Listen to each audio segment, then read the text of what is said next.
Join Woodward Sports' own Jeff Iafrate, along with special WSN guests for the most anticipated Lions season in decades. Filled with different surprises and expert analysis. You're not going to want to miss out. Go to our Woodward Sports YouTube channel on Sundays and tune in live from 9:30 to 11:30 a.m. Are you kidding me? Good morning, everybody. It's the Morning Woodward Show here on the Woodward Sports Network. And it's not like any normal show. I woke up this morning. We all woke up this morning as fans of a team and they're NFC North champions. First time in my lifetime. Second time in some people's lifetime. Technically first time ever for the NFC North. But man, oh man. I am fired up. I got my Christmas hat on, the Lions theme.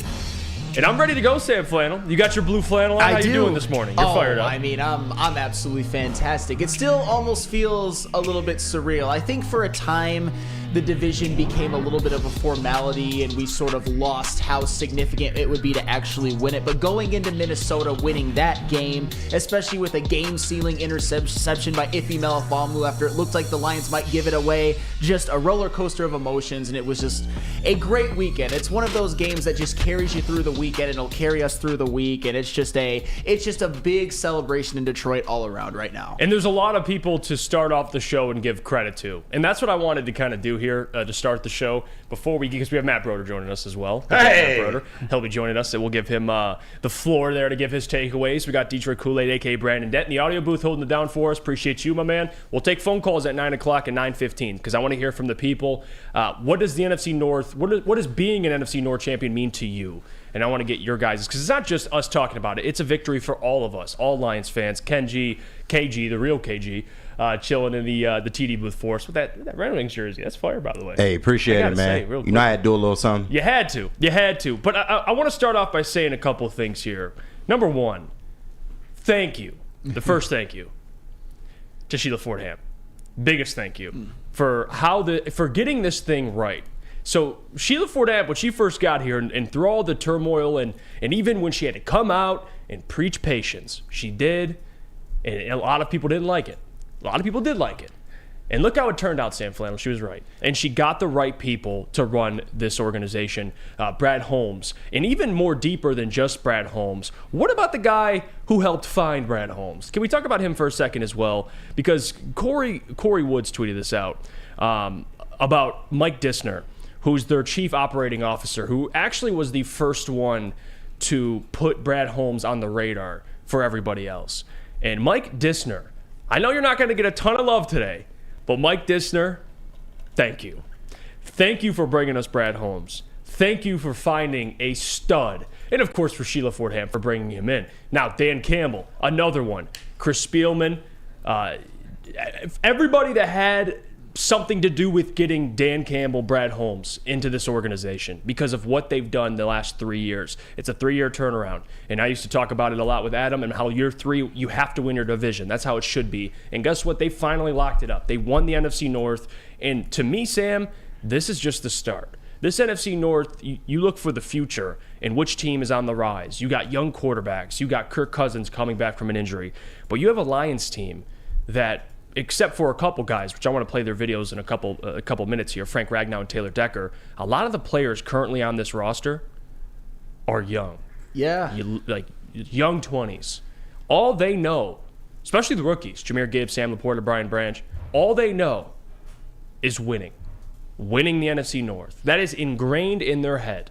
So moving forward, anything less would be foreign, which is crazy to think about. So I wanted to start off by saying that thank you to Sheila Fordham, Brad Holmes, Dan Campbell, Chris Spielman, and of course Mike Dissner for bringing in Brad Holmes and putting him on their radar. Of course to the players and assistant coaches. But I want to make sure those people got their credit today because without them, this is not possible. Oh, absolutely. And the funny thing, you mentioned Sheila Fordham preaching patience. It's funny when the rebuild gets so expedited that you really don't even have to be that patient. It's year 3 and already they're division champions, and you saw what they were building last year when they were able to finish the season with a winning record despite starting the season 1-6. Yep. One of the things that I was thinking about, just as I've had time to soak this win in and kind of go about the whole season, and Broder, I actually think you'll appreciate this because you were one of those people that didn't panic as much as some. Thank you.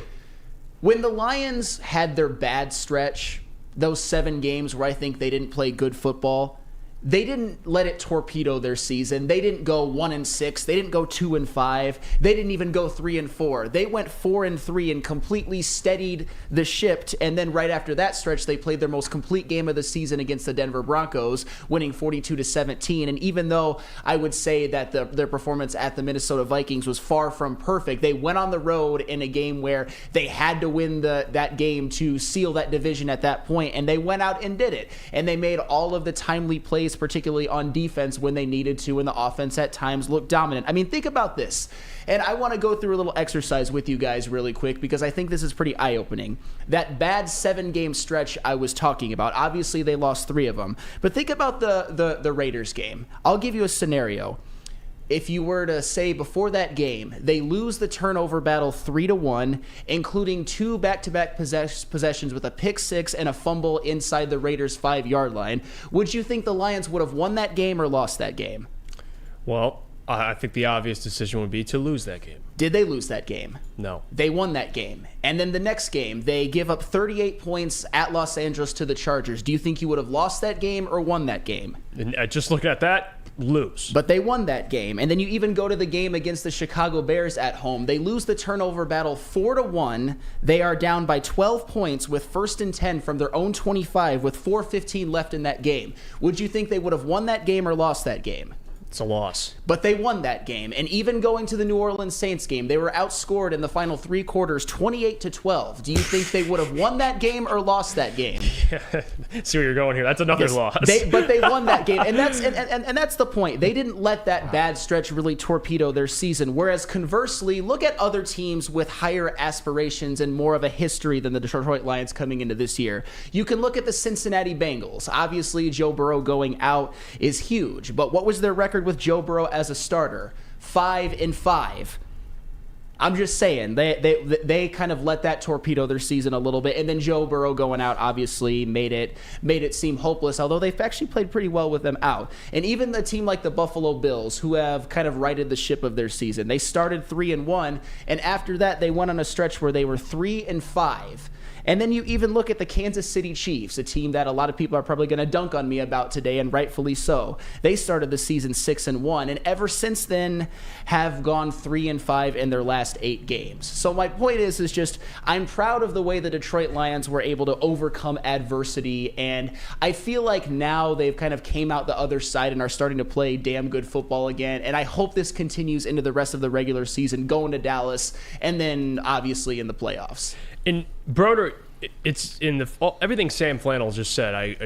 It's impressive. I think the biggest thing for the Lions is they're not at least position by position, at the level of the 49ers. But this is a team that has yet to lose 2 straight this season. Yeah. So despite they're still building, 11-4, Broder, NFC North champions, one of the best teams in their conference. This early, it's even more impressive in their rebuild. Yeah, and Sam talks about overcoming adversity throughout the season, having those big losses and coming back with a win. Even in the game, even in that Minnesota Vikings game, all throughout the entire game, there were moments where players were making mistakes, but then whether it was the next play or later on in the game, they managed to overcome that and make a big play to push to sort of push the Lions forward. Whether it was Khalif Raymond had that offsides penalty, I think, in the first quarter. A play or two later, he made a big first down catch to move the chains. Brian Branch, he dropped that interception in the end zone that could have been maybe a 100-yard interception return for a touchdown. That was a big moment. He came back the very next drive and made the interception and intercepted Nick Mullen that very next drive. Then Jahmyr Gibbs, he fumbled the one time the Lions turned the ball over in that game. Jahmyr Gibbs fumbled, and we know what the rest happened. Jahmyr Gibbs took over in the second half of that game. It was special to see. It was special to see them close it out, even going down. They were down, 21-17 at one point, managed to come back and seal the game at the end. So it's one of those things. You learn those skills over the season, going through some of those difficult games, even the wins. You learn how to come back from some of those things. That's the stuff that maybe most don't appreciate, but it's helping them, and it will continue to help them in this playoff run. And it's interesting, John Macroom chimed in. He says Dan Campbell just said he saw Booner's video. Brad Holmes showed Booner's video. Is this factual? I know Amon-Ra St. Brown posted Booner doing his celebration, his Kool-Aid / Stone Cold Steve Austin impression. But if that's true, I haven't heard that, but he's on the radio. I don't know if he's on today, but he might be on at, I think, 8 a.m. on Tuesday mornings. He's on 97.1 so each week. He might have said he saw it. That was an epic celebration. Wow, Booner doesn't even know about that. I gotta let him know. He'd be excited about that one. KG, Kool-Aid, I want to ask you guys before we go to break. What did yesterday or 2 days ago mean to you? I'll let Kool-Aid go first. Go ahead. Yeah. What is winning the division this year, the NFC North champions for the Lions? What does it mean to you personally? Man, it means everything. Like, I don't even remember the last time they won a division. You know, for this to happen on this weekend, like I was saying it on the post-game show, man, like my heart is still pumping fast, man. And to know that they're going to be able to host a playoff game at Ford Field, man, I can't be more ecstatic, honestly. It's like Sheila has come in here and absolutely changed the culture, and she didn't get like discouraged. She didn't flinch early on when people were still saying sell the team. She handled business. She put the right people in the right positions to be able to see what we've seen manifested here. And I really, what this win did for me, I want to see the Lions go out the rest of this year and finish out completely strong. I don't want to see them just kind of, we've locked this up. I feel like that team yesterday showed that they're excited and happy with what they got done, but that they want more. And that's kind of what that win yesterday meant for me, man. On the road to lock up the playoffs, man, in a home playoff game. Like, it means a lot. What about you, KG? Yeah, to me, it's just validation, man, because we finally have competent leadership at the top, and that's something that the Lions have been missing for so many years. We've had good players. We've had good teams. We've had playoff teams, but we have not had the leadership from the top. And I just think back to Dan Campbell's first press conference, man, and the thing that would annoy me about so many people in the national media is that they just passed him off as a meathead, but he was directly speaking to the fan base when he said, look, we're going to go out there, we're going to bite a kneecap. If they knock us down, we're going to bite another kneecap. If they knock us down again, we're going to keep clawing until we're the last one standing. You look 3 years later, everything that he said has come to fruition. Everything that Sheila stood by and Brad Holmes said that they were going to do, they did. And it's just validation for me at this point, man. It's good to finally see a competent Lions organization. I've never seen it in my lifetime. So, yeah, I'm just ecstatic, man. I got my NFC North champion gear on the way, and, looking forward to what they bring us in the playoffs. Yeah, Randy P says it's December, and we're not talking about the draft. ... Unbelievable. It's been so long. I echoed those sentiments there, Randy P, because at least in my time doing this show, most of the time we are discussing the draft at this point in the season. We are discussing, should the Lions tank? Who should they target in the draft? We're talking about competing for a Super Bowl, going into the playoffs, as one of the best teams in your conference. This isn't like, and this is why it's significant, Sam. It's not one of those things where you win a division with like 9 wins, 8 wins. Yeah. You're 11-4, and they're probably going to have 12 wins at the end of the year, at least. So you earned this. It's not like the NFC North is this bad where you just kind of snuck into a division win. NFC North, they clawed at least the last handful of games. Lions just came out on top. Yeah, or even years like 2011, 2014, and 2016 where they went into the playoffs as a wild card team and were one and done each year. And besides for 2014, I would say, where the Lions were close and thought maybe we had a chance, I think 2011 and 2016, there wasn't a ton of hope like there is this year, of course. And it's crazy to think. It's been 30 years since the Lions have won a division. I mean, you had the last half of Barry Sanders' career, the Matthew Stafford era, the Calvin Johnson era, and Ndamukong Suh, even a guy like Golden Tate. None of them, even though they were all great Detroit Lions to some degree, and guys like Barry Sanders and Calvin Johnson are all-time great NFL players, and I'm talking about the last half of Barry Sanders' career, none of those teams, none of those players in those eras got to experience a division title. And now this team that is in year 3 of a rebuild with a bunch of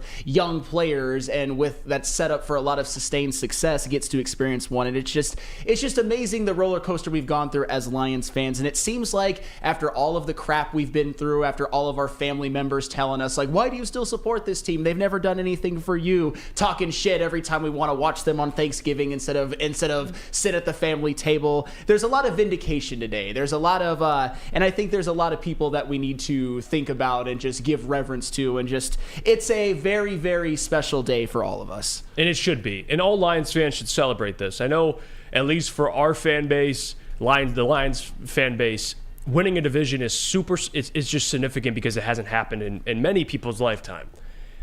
Now, you'd hope the next 5 years, this is just, they won the NFC North. Let's go to the playoffs.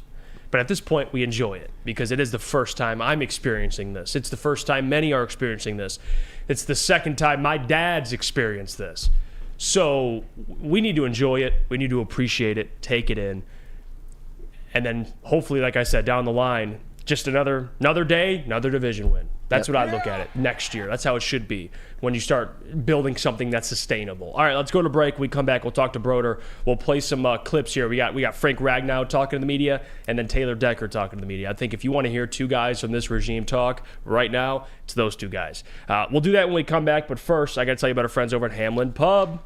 Because if you wanted to be at a bar where you're known as a regular, you could go to this bar, Hamlin Pub, and watch Lions games, watch Lions wins. They got 2 more games left. And it's not just Lions games. Any Michigan sporting events, Michigan sporting outings, whatever it is, go over to Hamlin Pub and watch it. Whether you're enjoying half-off pizza on a Thursday, game day specials available all during Michigan sports and NFL games, Hamlin Pub is the place. Visit a location today and experience your new favorite pub for all things sports. Since the dawn of moving people, Chevrolet has led the way. The world of transportation is changing. At Feldman Chevrolet, we are leading the charge forward. With every electric vehicle, every mile traveled, one Feldman at a time. The company that puts more Chevys on Michigan roads is now the #1 name for Chevy electric vehicles. Have you ever wondered where all the finest restaurants get their steaks? It's Fairway Packing Company, providing Michigan restaurants, hotels, and casinos with prime beef for over 60 years. But now you can buy these cuts of meat for yourself at the Steak Shop by Fairway Packing Company. Prime porterhouse, A5 Japanese New York strip steak, dry aged Wagyu beef tomahawk.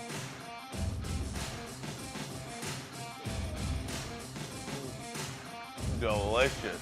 Get to the Steak Shop today. Enjoy fine wine, have a private party, and get the finest cuts of meat anywhere. The Steak Shop on Mack Avenue in Grosse Pointe Woods, or order online, fairwaypacking.com.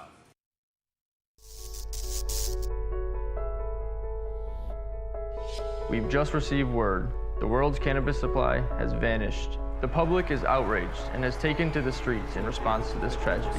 The individual responsible acted alone, and we can only hope they will make things right soon.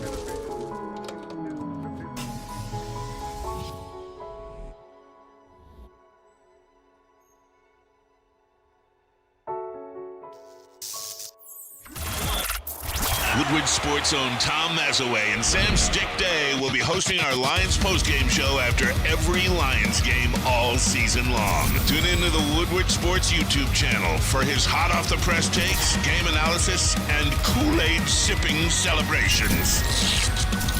You won't want to miss it. Join Maz, Stick, and special guests each week immediately following every Lions game, exclusively on the WSN YouTube channel. Join Woodward Sports and Long Drink live every home game for the official Lions VIP tailgate party. It's at Eastern Market and Shed number 5, and it is always a bash starting at 9:30 a.m. until game time. The official Lions tailgate is back and better than ever. How would you like to pregame with Woodward Sports and be treated like a VIP? Food, beverages, and entertainment all included. Get your tickets online today at bullseyeeventgroup.com or win some from Woodward Sports today. Just subscribe to our YouTube, follow us on IG, and direct message Lions VIP. Yeah, I mean, you guys know, the fans know. There's a lot of hard work that goes into this day in and day out that a lot of people don't see. And to kind of come up short for years and years and years in a row, and then to reach this, and this is just the beginning, but just to reach division champs, there's not really words that can describe it. And I think, I was looking at Taylor and we both just started crying. It's just like emotions overcoming you because you don't realize how much it means to you until it happens, Taylor Decker, Frank Ragnow, both spoke to the media. We're going to play those clips for you. It was just kind of acting up there. But I think if two guys deserve a lot of love today, it's for what those two have had to endure here in Detroit. Not winning, going through a lot of frustrating seasons, dealing with injuries, and now they get to celebrate NFC North win. Kenji, you want to try it again? All right, let's do it. Frank Ragnow. Good, and it makes you appreciate. Yeah, I mean, it's just a lot of pent-up emotion. Just to want to be respected as a team and to be looked at as a winner. And yeah, I've cried plenty. I've probably cried more today than I have probably in the last, I don't know, probably my whole career. It's probably most I cried. Just because it means a lot to me. Like you just spend so much time putting into it, and to be able to, have the NFC North Championship in return for all the stuff that you've put into it, it's special and it feels good, and it makes you appreciate kind of the hard road to get there. I mean, you guys know, the fans know, there's a lot of hard work that goes into this day in and day out that a lot of people don't see, and to kind of come up short for years and years and years in a row, and then to reach this, and this is just the beginning, but just to reach division champs, there's not really words that can describe it. And I think, I was looking at Taylor and we both just started crying. It's just like emotions overcoming you, because you don't realize how much it means to you until it happens, I love that. Those two guys, they deserve all the success. They're a part of a unit that I would say they're the MVP of this entire football team. Sure. As they go, this offense and this team goes, and they played another great game on Sunday. We got Matt Broder joining us. It's Tuesdays with Matt Broder, where we ask him, our Detroit Lions beat reporter for Woodward Sports, his takeaways and some of his insight to what transpired over the weekend for the Lions. In Broder, this is a very special day because typically we break down wins, but today's different. We break down being NFC North champions. That's huge. That's huge. And you see, like you said, that offensive line, they really are the MVP of this team. The quarterback, the running backs, the skilled players are going to get all the credit or all the advertisement, the marketing, but that offensive line, this team rides and dies with them, and they came up big in this game against Minnesota. Actually, both lines, the offensive and the defensive line. Mm-hmm. It was just really special to see the Lions go out there, steal the NFC title from the Vikings, who held the title up until this point, go into their house, a really loud Minnesota Vikings, US Bank Stadium, and just go take that trophy. It was a special Sunday for a lot of people here in Detroit and around the country, around the world, who've been waiting for this Lions win. Broder, how impressed were you with the Lions' offensive line? Because it seems like when they're healthy, there's really no one in the NFL that can... I mean, I get it. They haven't played the 49ers yet or anything like that. But even the Minnesota Vikings, they were coming into this game as one of the best defenses in the NFL. They've been playing great lately. But I didn't hear Danielle Hunter's name all day. I didn't hear DJ Wanham's name all day except when he got hurt. And the running game obviously ran all over the Vikings. And Jared Goff had a clean pocket pretty much all game. Just how important is this offensive line to this team? And I'll add a second part to that question. How far can this Lions team go? How far can this offensive line, when presently constructed as healthy, how far can this offensive line take this Detroit Lions team?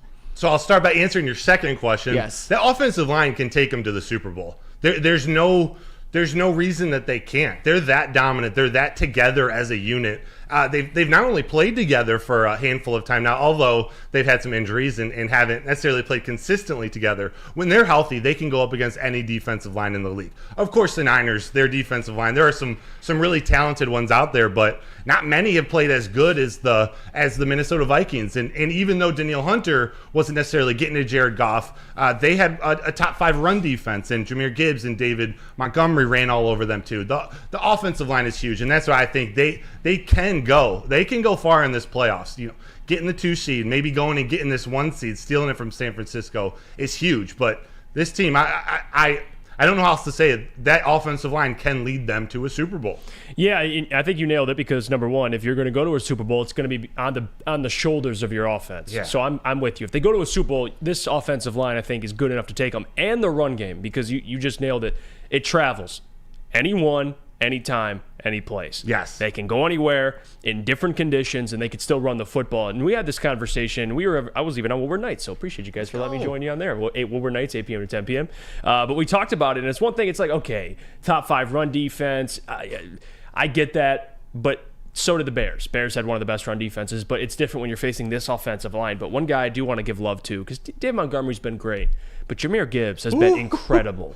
And that man took another man's ankles so bad that he found a little note in his locker after the game that said, "Hey, buddy, we're going to need your piss." That's how that works. Caleb Evans. His ankles are broken. NFL saw that clip and said, "Yep, you need to piss in a cup." So for Jahmyr Gibbs, your reaction, just how well he's been playing, because that dude he's the real deal. I thought he was the difference maker on offense. Anytime the Lions needed a burst, and actually, I go back. Amon-Ra St. Brown played a huge role in this game too, but we're talking about Jahmyr Gibbs. Anytime you needed an explosive play or even that juke, that was on a 4th and 1.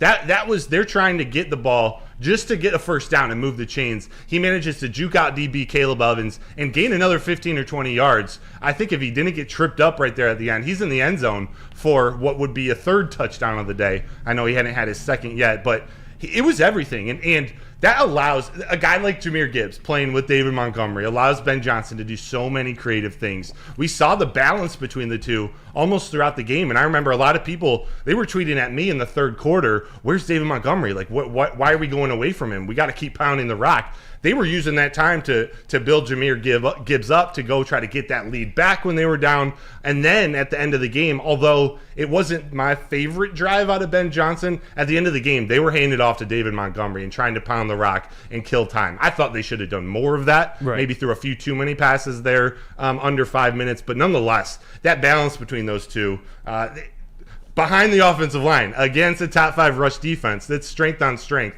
The Lions' strength won this one. Mm-hmm. Yeah, Broder, I want to shift to the defensive side of the ball. Obviously, in the last 2 games, I think anybody can see that the most valuable defensive player over the last couple of games has been Ife Melifonwu. And you've been in the building all year. Did you see this coming at all, or are you just as surprised as everyone else? Louis Riddick saw it. Yeah, I didn't see it coming. I can't lie there. I knew he was not a highly touted player, but one of those guys that the coaching staff liked, they trusted. He was very athletic and does a lot of good things, but he couldn't stay healthy. Transforming from a cornerback to a safety it isn't easy, especially in an Aaron Glenn defense. But to see him come alive like this, no, I didn't see it coming. And he's been the difference maker on that defense. And you see he's been playing well. That allows Kirby Joseph to roam center field and pick off 2 Nick Mullins passes. That allows the cornerbacks to blitz. Kendall Vildor had another great pass rush on Mullins. I think Dorsey did too, or Dorsey played a good game. The element that adds, especially in the box, coming up and rushing the passer and defending the run, that's wild. That's wild. And the last thing Aaron Glenn talked, I think it was Aaron Glenn. Yeah, he talked about how having him formerly be a cornerback, he's able to not only rush the passer and use his athleticism. He's 6'3", he's got long arms, but he's fine in coverage too if you need him to step in on a wide receiver or just read a pass like Kirby Joseph does. He can do a lot for this defense. It's huge. Yeah, he's super lanky, and they got multiple guys in their secondary that can play multiple positions. Like that's the good thing about the players they have in house. Now, sometimes it doesn't always equate to shutting down opponents. They gave up over 400 yards to Nick Mullins, but we got to say, though, Justin Jefferson, he's just different. He's special. Like, I got nothing for I can't sit here and pick apart the film and say, well, technically Kirby Joseph should have done this or Cam Sutton should have done this. Dude, he's just that great. He is. There was 2. It was a 2-on-1. He made a 3rd and 23 catch, whatever it was, to get the first down. I mean, I don't want to sit here and the number one thing is we gotta run all over the place and hit the panic button. The secondary stinks. We know it's a weakness, but Broder, moving forward to next week, you got the Dallas Cowboys. Yes. And they're coming off a loss to the Miami Dolphins. What's your confidence level now with kind of the top of the NFC in the Dallas Cowboys next week at home? They're on the road next week. It's very confident. I think you want to take a lot of what you did in this game and take it to Dallas. I know you brought up the 400 passing yards, but they only allowed 17 rushing yards. Like, they made that team fair. One-dimensional. And even if you have a superstar like Justin Jefferson or CeeDee Lamb coming up, just knowing that your defensive line, your front 7, you don't have to worry about the rush, that they're going to shut down. Tony Pollard hasn't been playing that great over the last couple of weeks. I don't think he's had a super impressive season. If you make Dak Prescott one-dimensional, granted, CeeDee Lamb's the number 1 wide receiver, but if you can start designing your defense or scheming up drives knowing, all right, we're good on the rush. We're not worried about Tony Pollard. That allows you to do so much in that it's it's like an effective pass rush. Even if you're not getting to the quarterback, just making them one-dimensional allows you to predict and act in that secondary like we saw Kirby Joseph do, Brian Branch, like we saw all those guys do. And I think it helps you in the playoffs. If you could stop the run and you could run the football, there's already an advantage there. And that's the path to the Dallas Cowboys. They struggle at defending the run. They got Michael Parsons. They got a good defense, don't get me wrong, but their weakest part is defending the run. We just talked about that being the strength. The strength of the Lions. Like, we haven't even talk about Amon-Ra St. Brown and J-Mo and by the way, Sam Laporta. Amon-Ra, 12 catches over 100 yards. Yeah, but that's like it's Tuesday. The balance of this team. Like that, how do you predict that? I mean, it was, I think, 33 rushes, 40 passes. Lions held the ball for 38-some minutes. Like, it was not a perfect game, but you don't lose many games with those types of stats, and then winning the turnover battle 4-1. I like the Lions' chances this week. I think you're facing the Cowboys, both teams. I think it's a perfect time for the Lions. They're heating up. They're playing well. Dallas Cowboys are kind of struggling. We'll see. They're at home, though. Dallas Cowboys are a great team at home. But thank you, Matt Broder. You bet. And I don't know what Dan Campbell's record is now, but knock on wood, going against former teams or former coaches, he's doing pretty well. Ooh, so this is Dallas Cowboys, another team something to keep an eye on. Something to keep an Let's eye go. on. Thanks, Matt Broder. You bet. You could check all his stuff out, of course. Woodward nights, 8 p.m. to 10 p.m. Woodward in Maine. Tuesdays? Mondays. Oh, Woodward in Maine. Tuesdays and this week will be Saturday. Saturday at 8 a.m. Saturday. Gotcha. Then we'll see how the playoff schedule shakes out. And then, of course, follow him on X playoffs. at Matt The playoff Bro schedule. 21. Playoffs, the Lions. I cannot Let's believe go. it, guys. We'll go to break. When we come back, we'll get into more Lions discussions here. Don't forget, 9 o'clock, 9:15, we'll be taking phone calls. I want to hear from the people. What does winning the NFC North mean to you? We'll get your thoughts on that. But first, got to hear our friends over at Premier Pet. Yes, Premier Pet Supply is the best place. Give your pet the best. Premier Pet Supply is hands down Michigan's best pet store. Same prices and all the conveniences of the online and big box retailers. I certainly went to Premier Pet to get Jake and Milo's Christmas presents this year. Jake got a cookie and Milo got a catnip toy. Because I give my pet the best, and you should give your pet the best. With one major difference: family and locally owned and operated for 30 plus years. And yes, that is one of the other reasons you should be shopping at Premier Pet Supply. Over 60 brands of food with nutrition experts to help you. Same day, local curbside, and home delivery. Premier Pet Supply, give your pet the best. Visit their website at premierpetsupply.com. Calling all landscapers. This is Darren McCarty. I'm at Outdoor Equipment Co. How would you like to landscape like a legend? How about a bad boy zero turn? And even a chainsaw.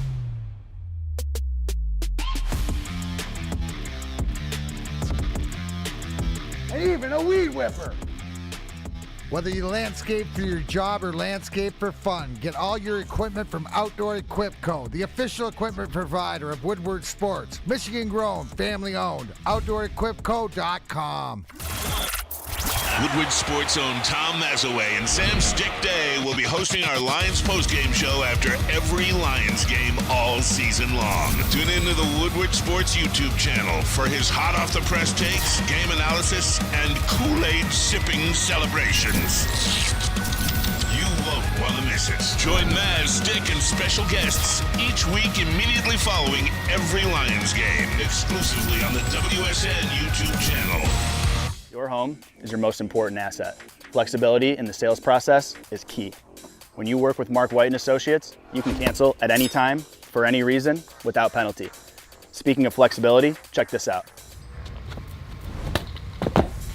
Who you work with matters. Hire the best broker in the game.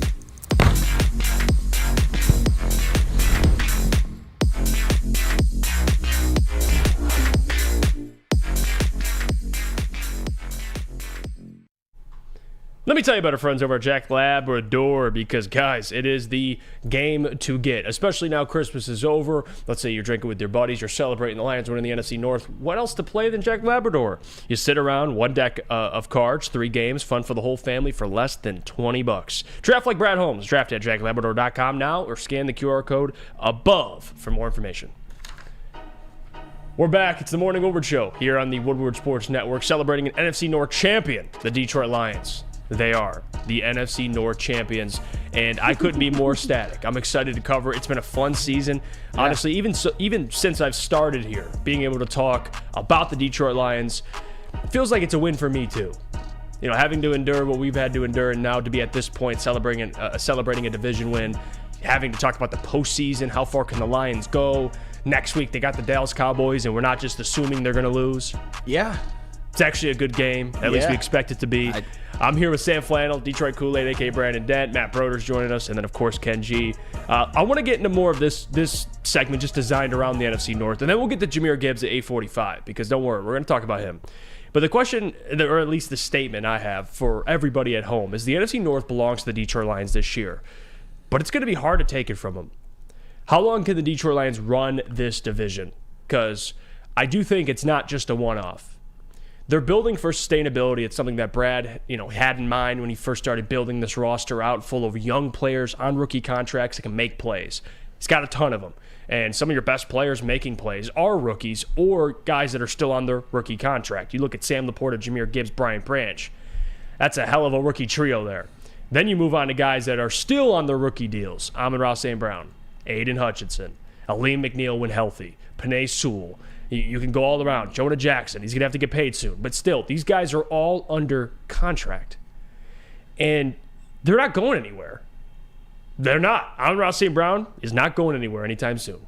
Aiden Hutchinson is not going anywhere anytime soon. You got Jahmyr Gibbs and Sam Laporta for the next handful of years. Same with Brian Branch. Now, we'll see what the future holds for Jared Goff, but you got him next year. So a lot of these guys are still under contract, Sam Flannel. They're not going nowhere.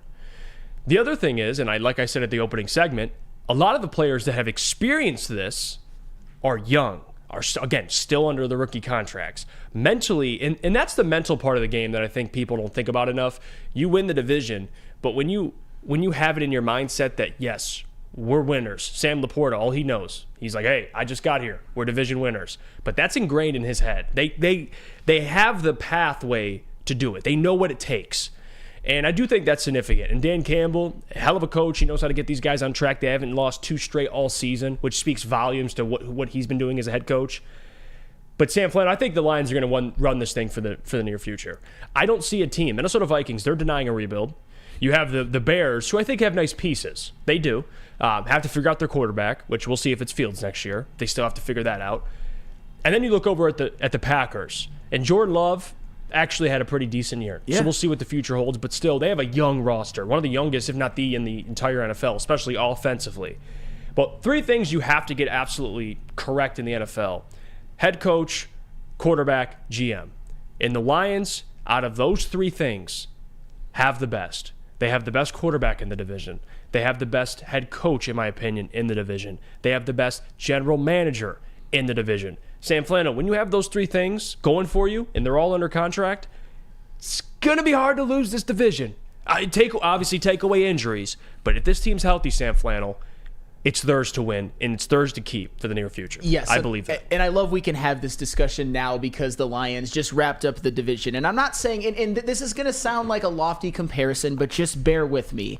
And I'm not saying that they're going to win multiple Super Bowls in the next 5 years, but I do think the Lions, with the way that they've been drafting and the way that I believe they will continue to draft, and the fact that some of the players they've recently drafted are still on rookie contracts, I think that they could run this division in a similar way that the Kansas City Chiefs have ran the AFC West. And here's the thing. When you talk about the Detroit Lions and the Kansas City Chiefs, both of them have excellent GMs. Both of them have drafted pretty much their entire core, and they have all contributed very well for them. And I want to give you a little side-by-side comparison. When you look at the Kansas City Chiefs, one of the ways that they've been successful, which is one of the ways that the Lions have been successful, is they have hit on first-round draft picks. The Chiefs, obviously, the biggest of them all is Patrick Mahomes, one of the best first-round draft picks ever. But they've also hit on Trent McDuffie and George Karlaftis, 2 of their best young defensive players.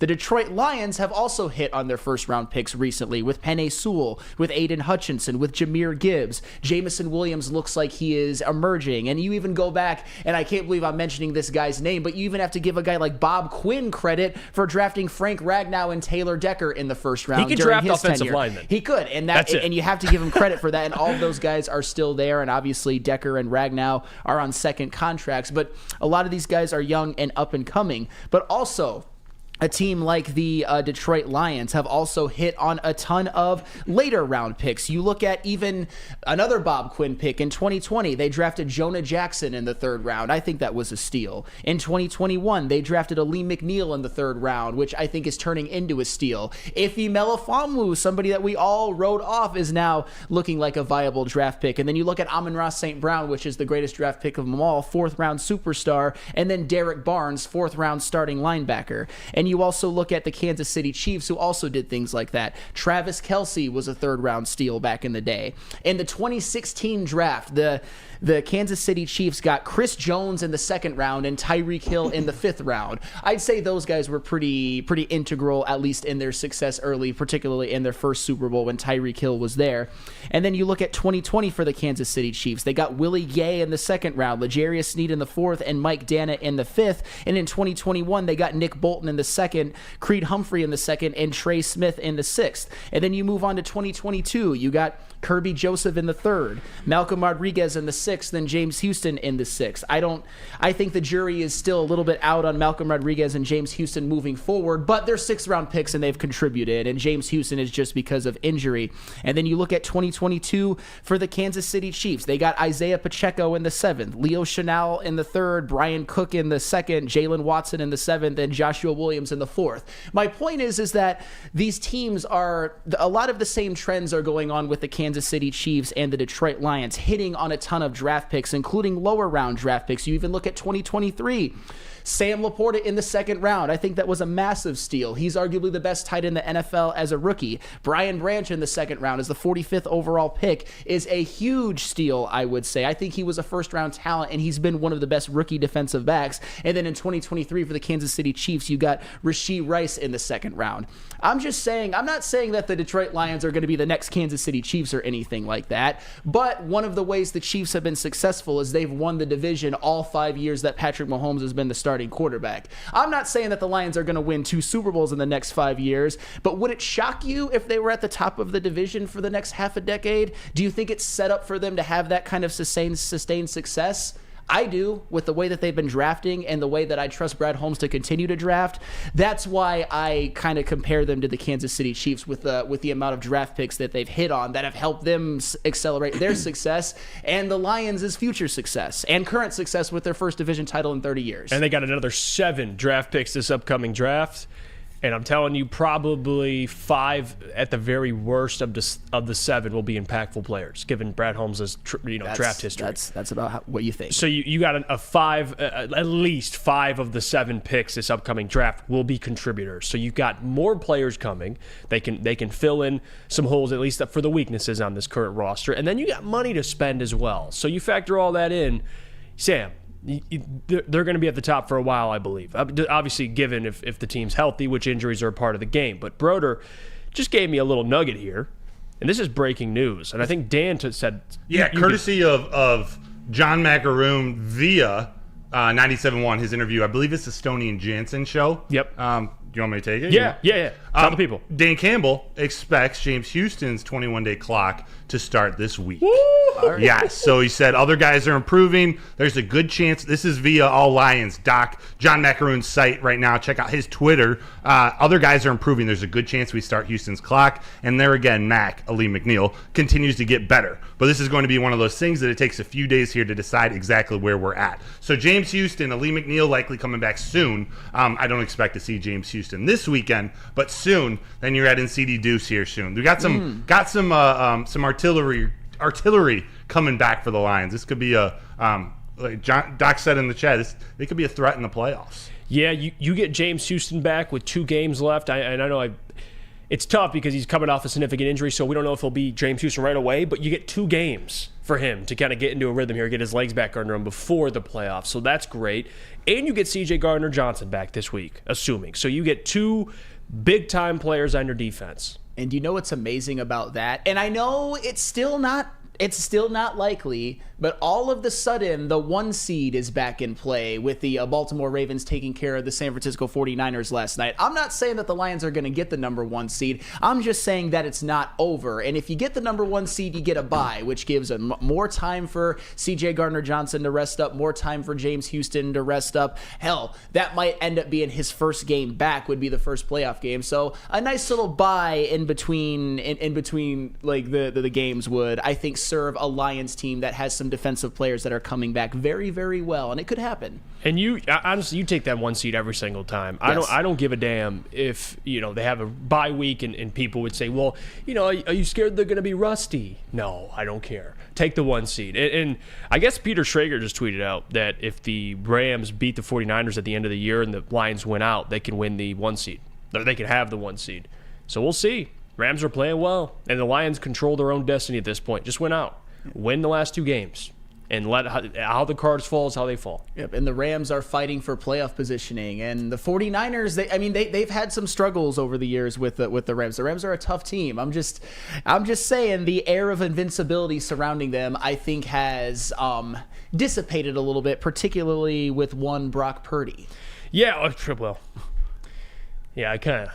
Hey, aged poorly, me talking about Brock Purdy on Sunday. But regardless, we can forget about that. Brock Purdy had a bad game. And by the way, that Lions loss to the Ravens doesn't look as bad.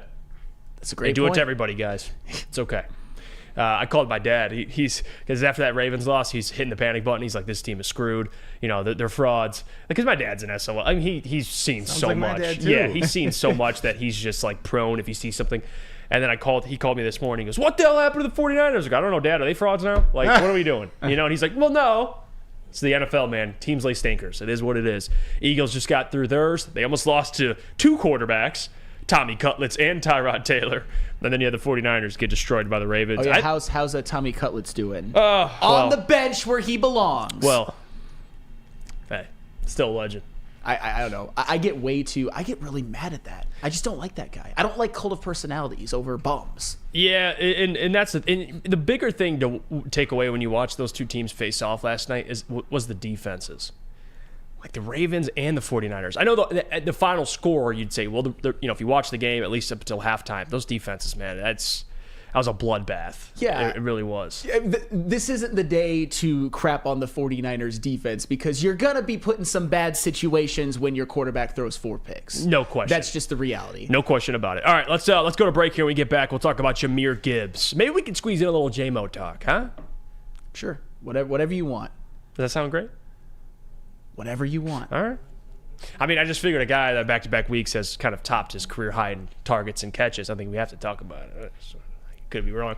Let's head to break, though. Before we do that, got to hear about our friends from Planet Fitness. So let me tell you about it. Planet Fitness, home of the judgment-free zone, where anybody, and I mean anybody, can feel comfortable and work on their fitness goals. At Planet Fitness, you'll experience a squeaky clean gym that has tons of equipment, a full-body workout in just 30 minutes, and all memberships include fitness training. You'll get all of this for just $10 a month. No commitment, no matter where you are. There's a Planet Fitness close by, and there are more than 50 in Metro Detroit and thousands more throughout the world. See you guys right after the break.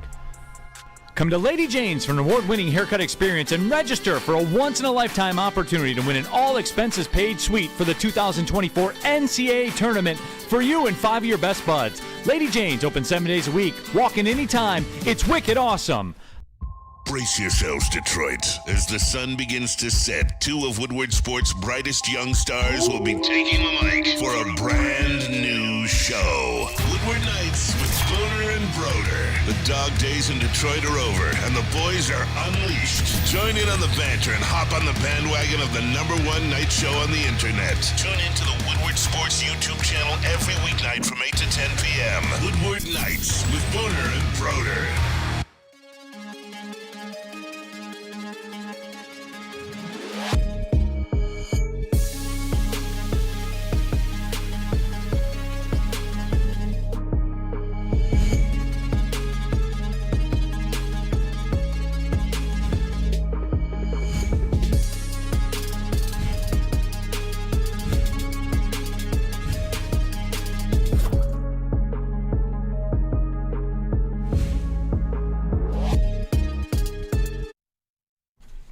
For over 60 years, Fairway Packing has provided Michigan's finest restaurants, hotels, Dan McKenzie, and casinos with prime beef, Wagyu beef, and dry-aged beef. Experience a Fairway difference for yourself today. Visit the steak shop in Grosse Pointe Woods for grab-and-go steaks, or you can order online at fairwaypacking.com.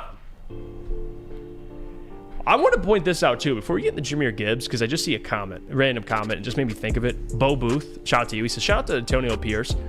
Yeah. If the Raiders don't let him keep the head coaching job and just hire him, they're going to fumble another bag. They did it with Rich Pisaccia. Yeah, they're going to fumble this bad.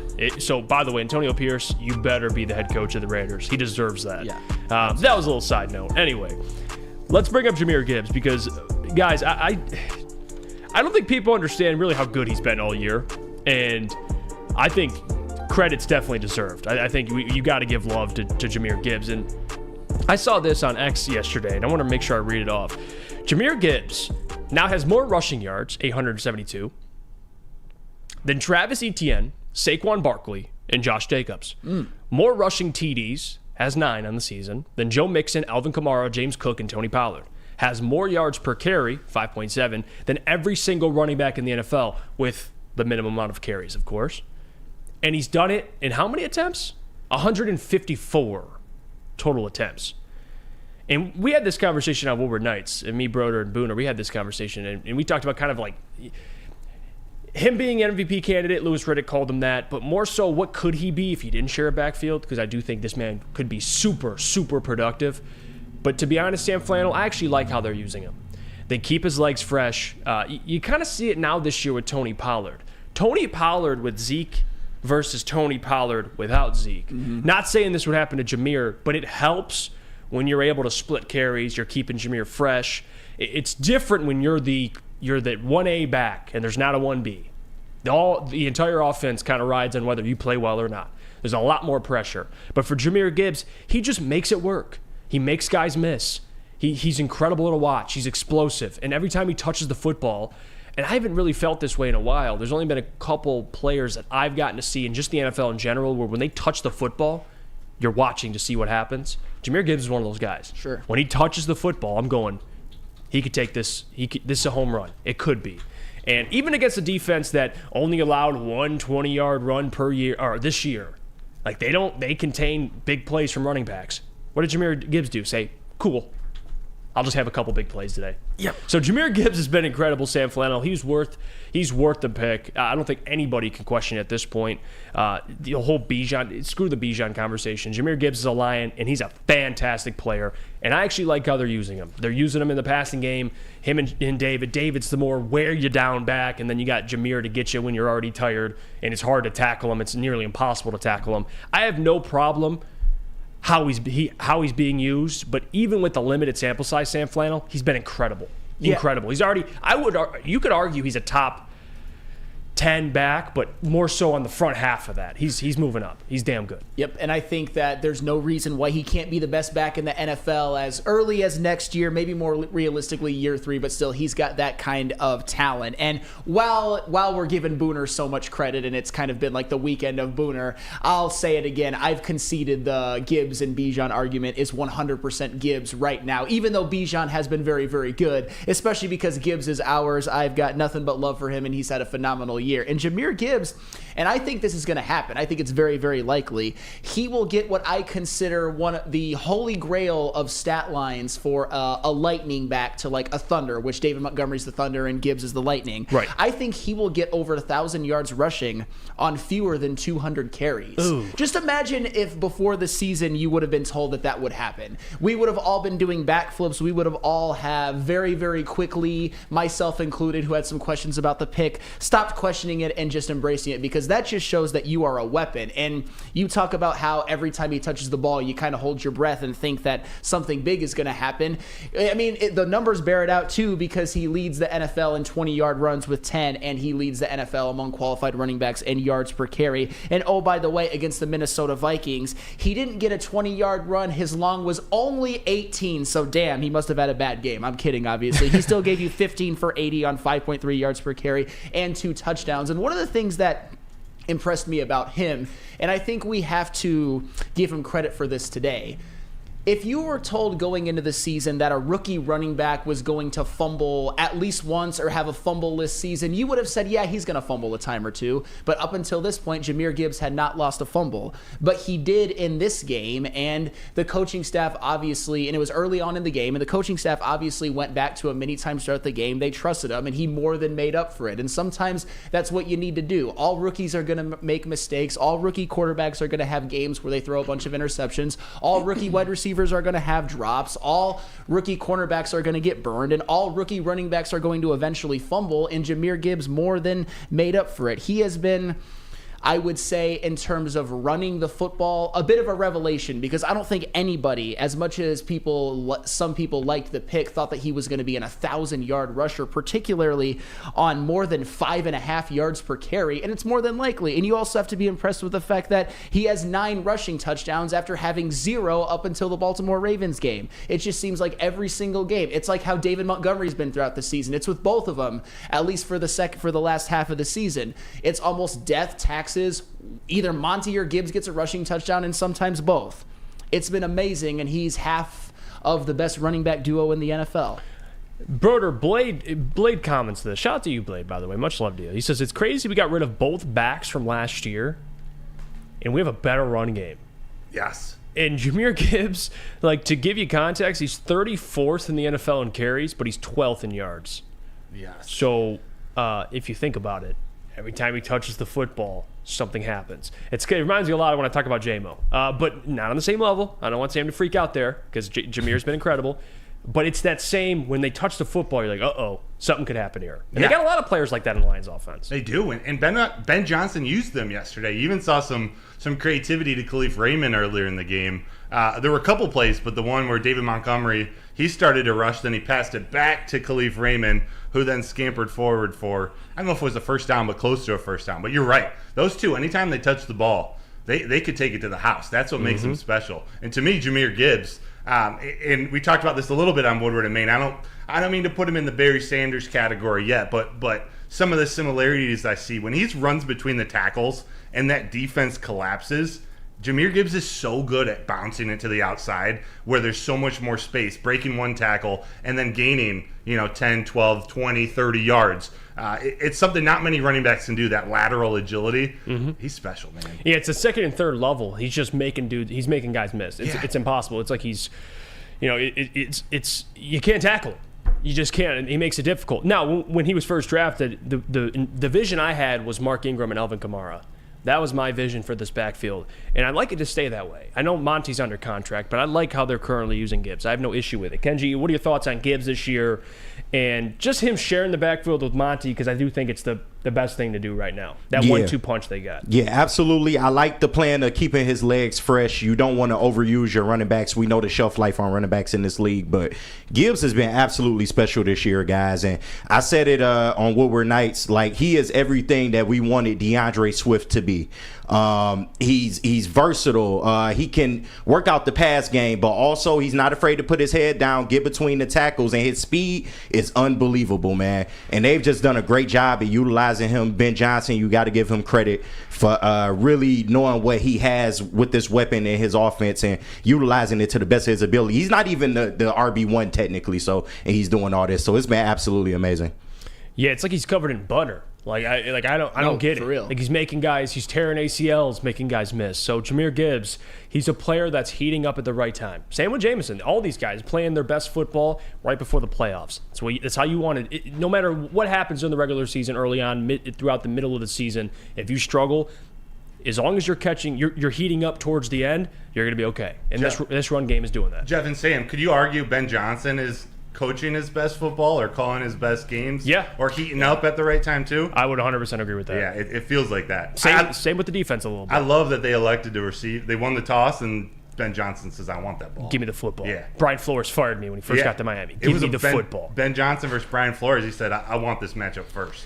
Yeah, he wanted that smoke, and rightfully so, because I'm telling you, that Brian Flores defense, they took advantage of it. And Danielle Hunter, I think they're still looking for him, to be honest with you. I don't think he's ever found on Sunday. They didn't find him on Sunday, and I don't think they've still found him, to be honest with you. And Danielle Hunter's incredible, but whoever Panay Sewell, Taylor Decker, they did a great job. They did. No, it's impressive, and it's just another group of pass rushers that this Detroit Lions offensive line has completely shut down, just like they did against the Chargers with Khalil Mack and Joey Bosa. And that obviously helps the running game, helps out Jahmyr Gibbs, helps out David Montgomery, and renders certain defensive lines that are dominant kind of useless in a game. Right. And who do they have coming up? A Dallas Cowboys defensive line led by Micah Parsons and DeMarcus Lawrence, who have also showed some vulnerabilities to the run game, i.e. the Buffalo Bills game. So that game is looking a lot more winnable as time goes on. I know we're going to get into it more as the week goes along, but if the Detroit Lions offensive line can do it to Danielle Hunter and DJ Wanham, I think they can do it to the Dallas Cowboys, at least to some degree. Kenji, do we have the graphic of Jahmyr Gibbs and his story? I think I sent it to you. When you get it, could you put it up? Because this was great for Jahmyr Gibbs, for how well he's playing. The NFL said, yeah, something's up with you. You got. I do have that. Yeah. You got to piss in a cup, my man. Something's got to give. I'm sure they drug tested JJ as well. That guy was making unbelievable catches. But Jahmyr Gibbs, that should be an honor for you as a rookie to get drug tested. Look at this.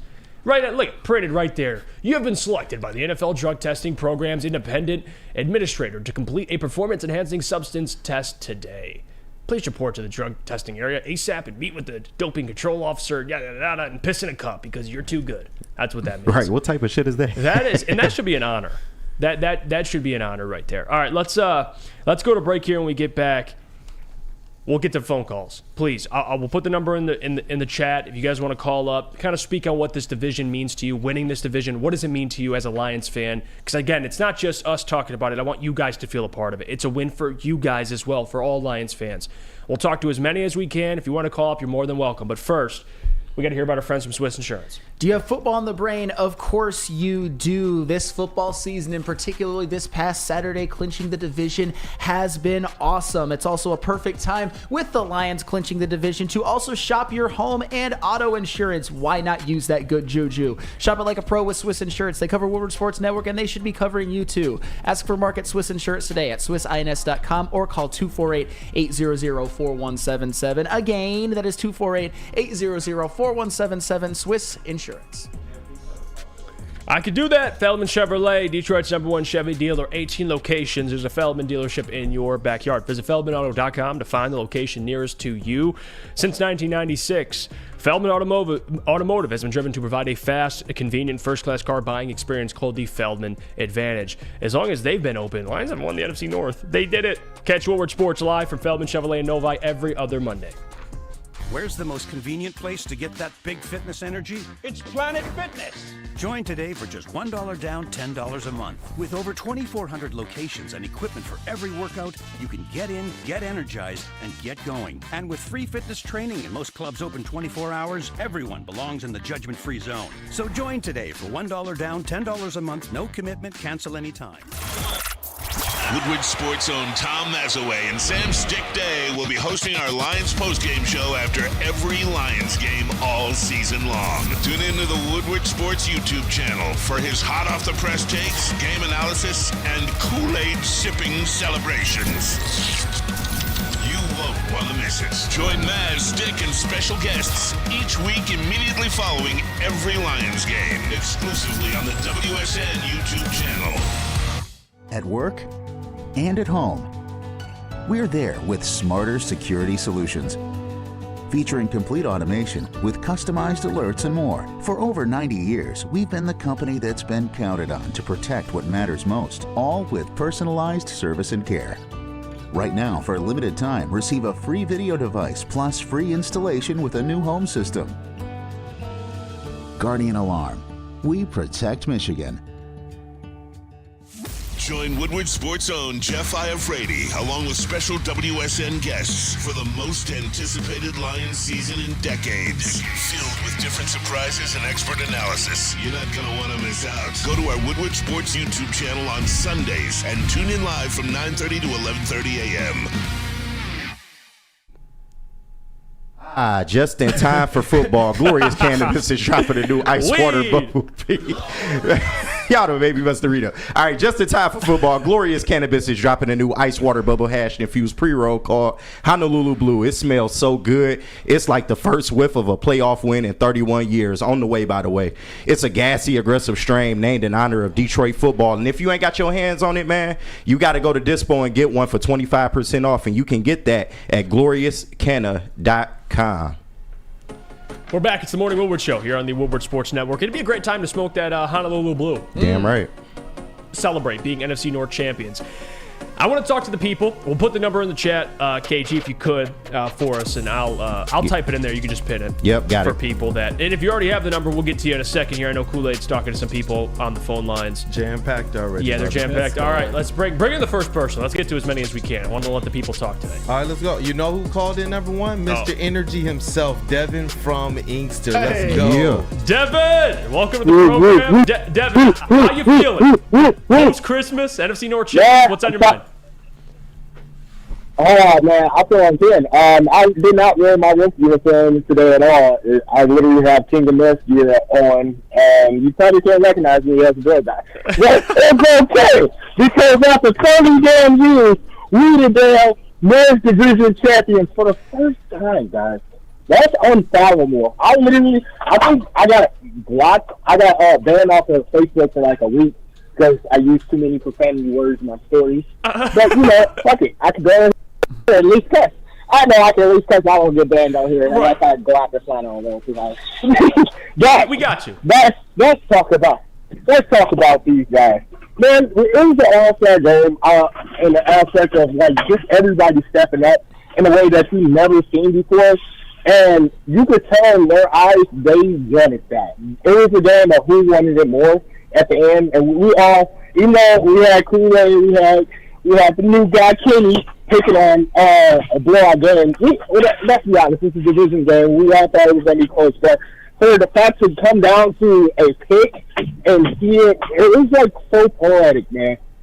Like just to know that we had a guy in our back office, just in our back pocket, just waiting to come out. I think honestly, a lot of this stuff, and we're seeing now, I think they have all this shit in their back pocket, and they're just waiting for the perfect time. Not trying to give everybody so much tape to the point where they're exposed in their class. I think you always see that picture with Darren Campbell walking around with the Randy from South Park with the balls and the bears. Yeah. I think they literally, and that concept, I think those guys, they knew what they had and they knew how far they were going to go at the beginning of the season. So they drew back all these plays when they were bitching, complaining about Bugs, bitching, complaining about J-Nuts, bitching, complaining about Casey Walker, about Jerry Jacobs. They had all these guys in the bucket towards the end of the season to make plays to really show themselves and battle that shit out on practice squad. And you see it. You see it all the effort. You see it all the team, all the players. You had Kirby Joseph celebrating on a fucking interception before the play was over. They knew they were going to win that game. That's the confidence that we've never seen in the last 30 years that is ideal and is so fucking amazing to have, man. I cried with my dad. I laughed with him because of course I gave him that freaking King of the North shirt. You know I had to do it. But just to laugh with them and just fucking rub that shit in. It's rubbing it in to my fucking family. I was just shitty ass fucking Cincinnati Bengals fucking fans. They're like, oh, you guys suck this year. Watch, we're going to be back in the NFC Championship. Yeah, how's that going for you? How's that? Yeah. Look at that. You and fucking... Hey, Plano, this one's for you. Yo, phony ass fucking Patrick Mahomes last night fucking dropped the balls to the Raiders. How the hell did you do that? God damn it. We'll talk about it. Appreciate you, Devin. You're the man, dude. We appreciate you. You're not alone with how you feel this morning. So thank you for that, and you're welcome back to call anytime. You're welcome back to call anytime, okay? Hey, actually, guys, and I'll see you guys later on this week. I got some sides for you. Okay. Jeff, you look like a large, so I got you. All right. Hey, my guy. All right. Appreciate you, Devin. There you go from Inkster. Bring in the next caller there, Kool-Aid. And by the way, Kenji, if you could put up a poll per caller and just put W or L. I want the chat to vote. All right, caller I got W you. or L. We're putting the callers on the spot. Like you're under pressure this morning. Send in the next caller. Let's go. We got Nelvin from Virginia. Nelvin from Virginia. Welcome to the show. What's on your mind? Happy holidays, fellas. Yes, sir. Happy holidays to you. Can you hear me? Yes, we can. Yes. Okay. Yeah, so just a little background on me. I was born in Michigan, Pontiac, but I was raised in Virginia, right? And so we don't have an NFL team, and yeah, so just me being from Virginia, I chose the Lions and fell in love as a young Lion Cub, as a Barry Sanders fan. And so what this championship means to me is, and I'm 42 years old, so I've seen a lot of disappointment. But what this championship means to me is like the loyalty was worth it. You know what I mean? I almost cures my PTSD from all the disappointment, from like the catch no catch to the phantom flag with Dallas, to go through 0-16. To see Green Bay throw that Hail Mary and have Calvin just fall to the floor. You know what I mean? Like, this makes it all worth it. So, shout out to Sheila Ham, to Dan Campbell, to Brad Holmes. I mean, I probably speak for a lot of Lions fans. And, yeah, man, it's a good – I'm just happy to be alive to witness this. You know what I mean? Yeah, no, I'm with you. I think for Lions fans, for everything it's not just me, because I'm younger than at least some of the guys I know. Even my father, who's had to sit through a lot of this for most of his lifetime. It is significant, and I said this earlier. I think we'll get to a point where we're not just celebrating division champs, but we're celebrating hopefully Super Bowl champs. That should be the goal following this. Right. Absolutely. Appreciate you calling, brother. You broke them back anytime, okay? Oh, just one more thing. Sam, like I like how he broke down like the parallels between the Chiefs and the Lions. I'm curious to know what he thinks about possibly going a little bit further and comparing Goff to maybe Alex Smith, and then perhaps Hendon Hooker coming in, and we don't know what that could be.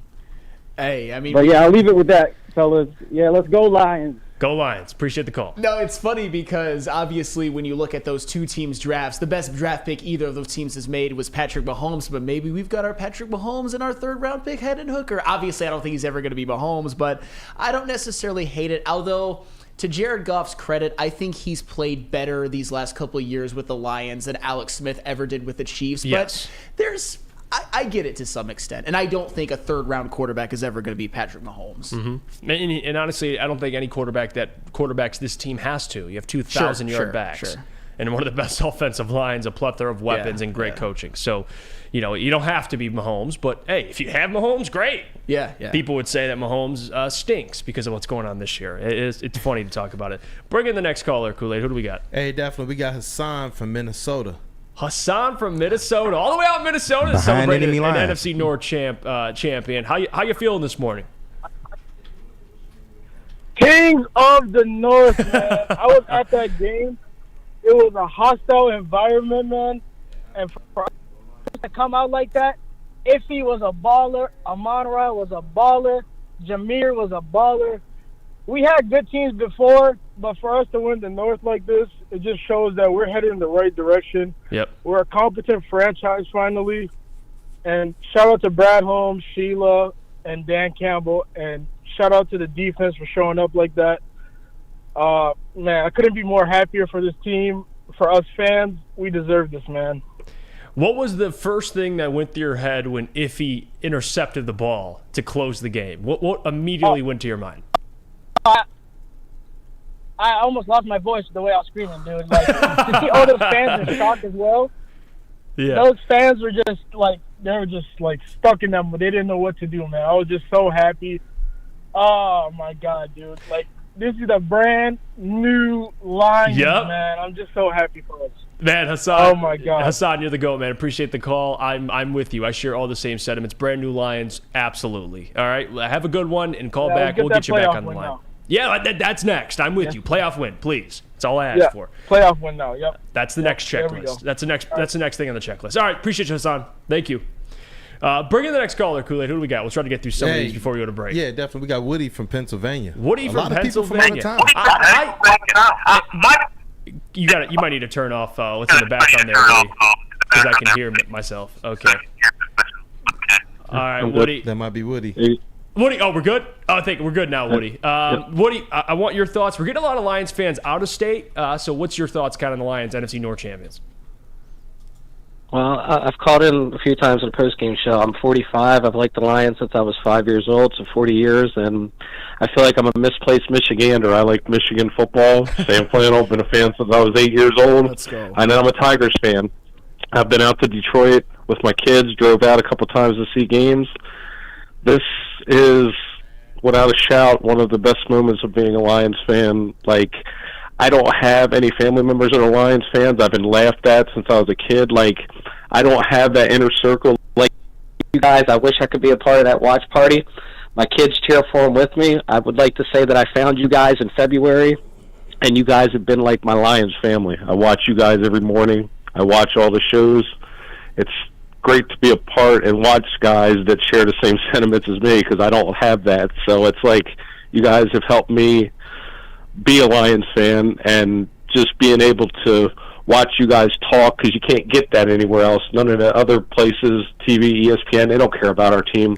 Right. You guys help people like me that don't have that inner circle. So it's like, it was great watching that game and just seeing all the teams of the last 30 years that have broken your heart. It was almost like when they had to block extra point and when Kaminsky didn't fall on the ball, it was like you were seeing everything that took place for the last 30 years, but the ghost somehow got vanquished as soon as Iffy made that interception. Because it was like, you've watched that game a million times where the Vikings would go down and score in the last second and you'd lose by a point. Yep. And as soon as he didn't fall on that ball, I love you, Kamish, but man, you got to fall on that ball. Yeah. They were down at the 30-yard line in 2 plays, and I'm like, this is not going to happen again. It's not happening. And then as soon as he made that pick, it was like all the demons and the souls and just everything that you've heard for all years just went through the roof in Minnesota. And it's just,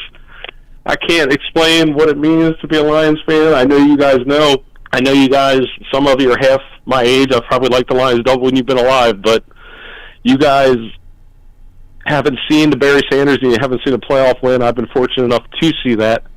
And this right here is right up there with it, because like I said, there was no internet like that in 1993. I don't have any championship merchandise from the NFC Central. Right.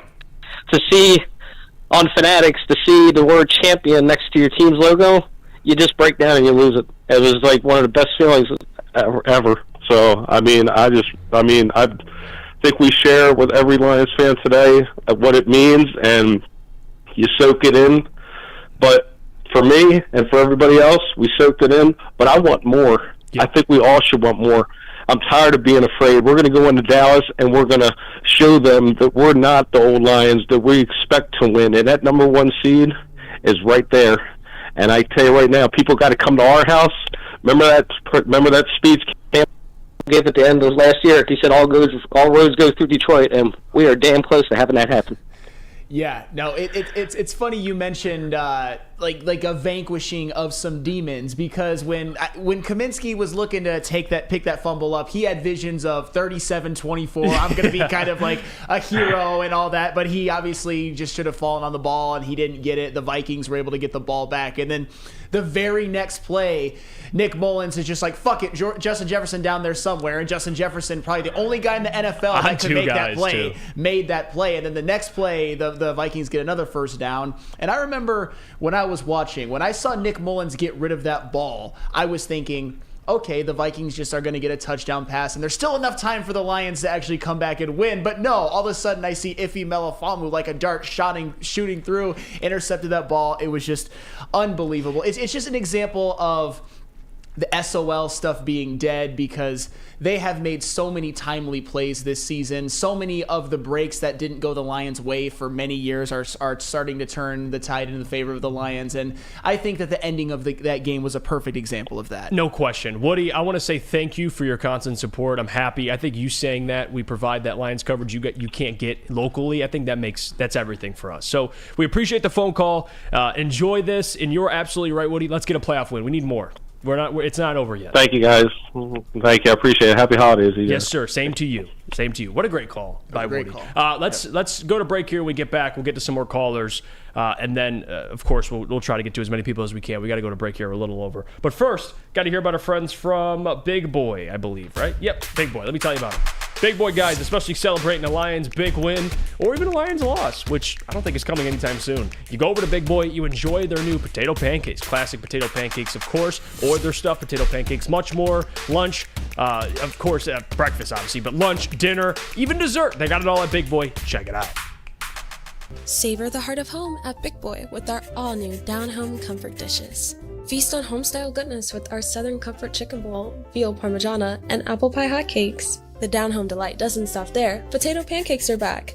Dive into the richness of our perfectly crafted potatoes with our classic potato pancakes and our stuffed potato pancakes. Top off your meal with our new gingerbread shake, a seamless blend of creamy vanilla and sweet gingerbread flavors. Nothing beats the comforting taste of down-home cooking. Enjoy every bite, only at Big Boy.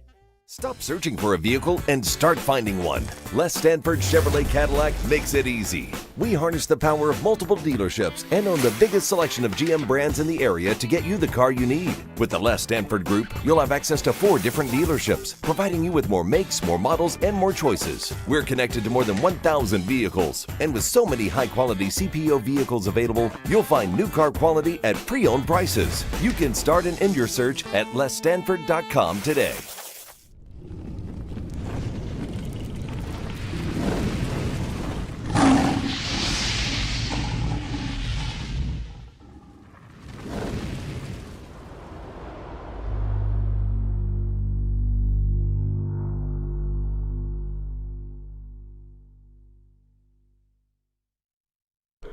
Let's talk about Outdoor Equipment Company, official equipment provider of Woodward Sports, Michigan-grown, family-owned, Bad Boy mowers, tractors, steel handhelds, and even weed whippers, Liberty trailers, Generac generators, Snow X plows, and salters. Outdoor Equipment Co. has it all. Buy it, rent it, 0% financing, delivery to your doorstep.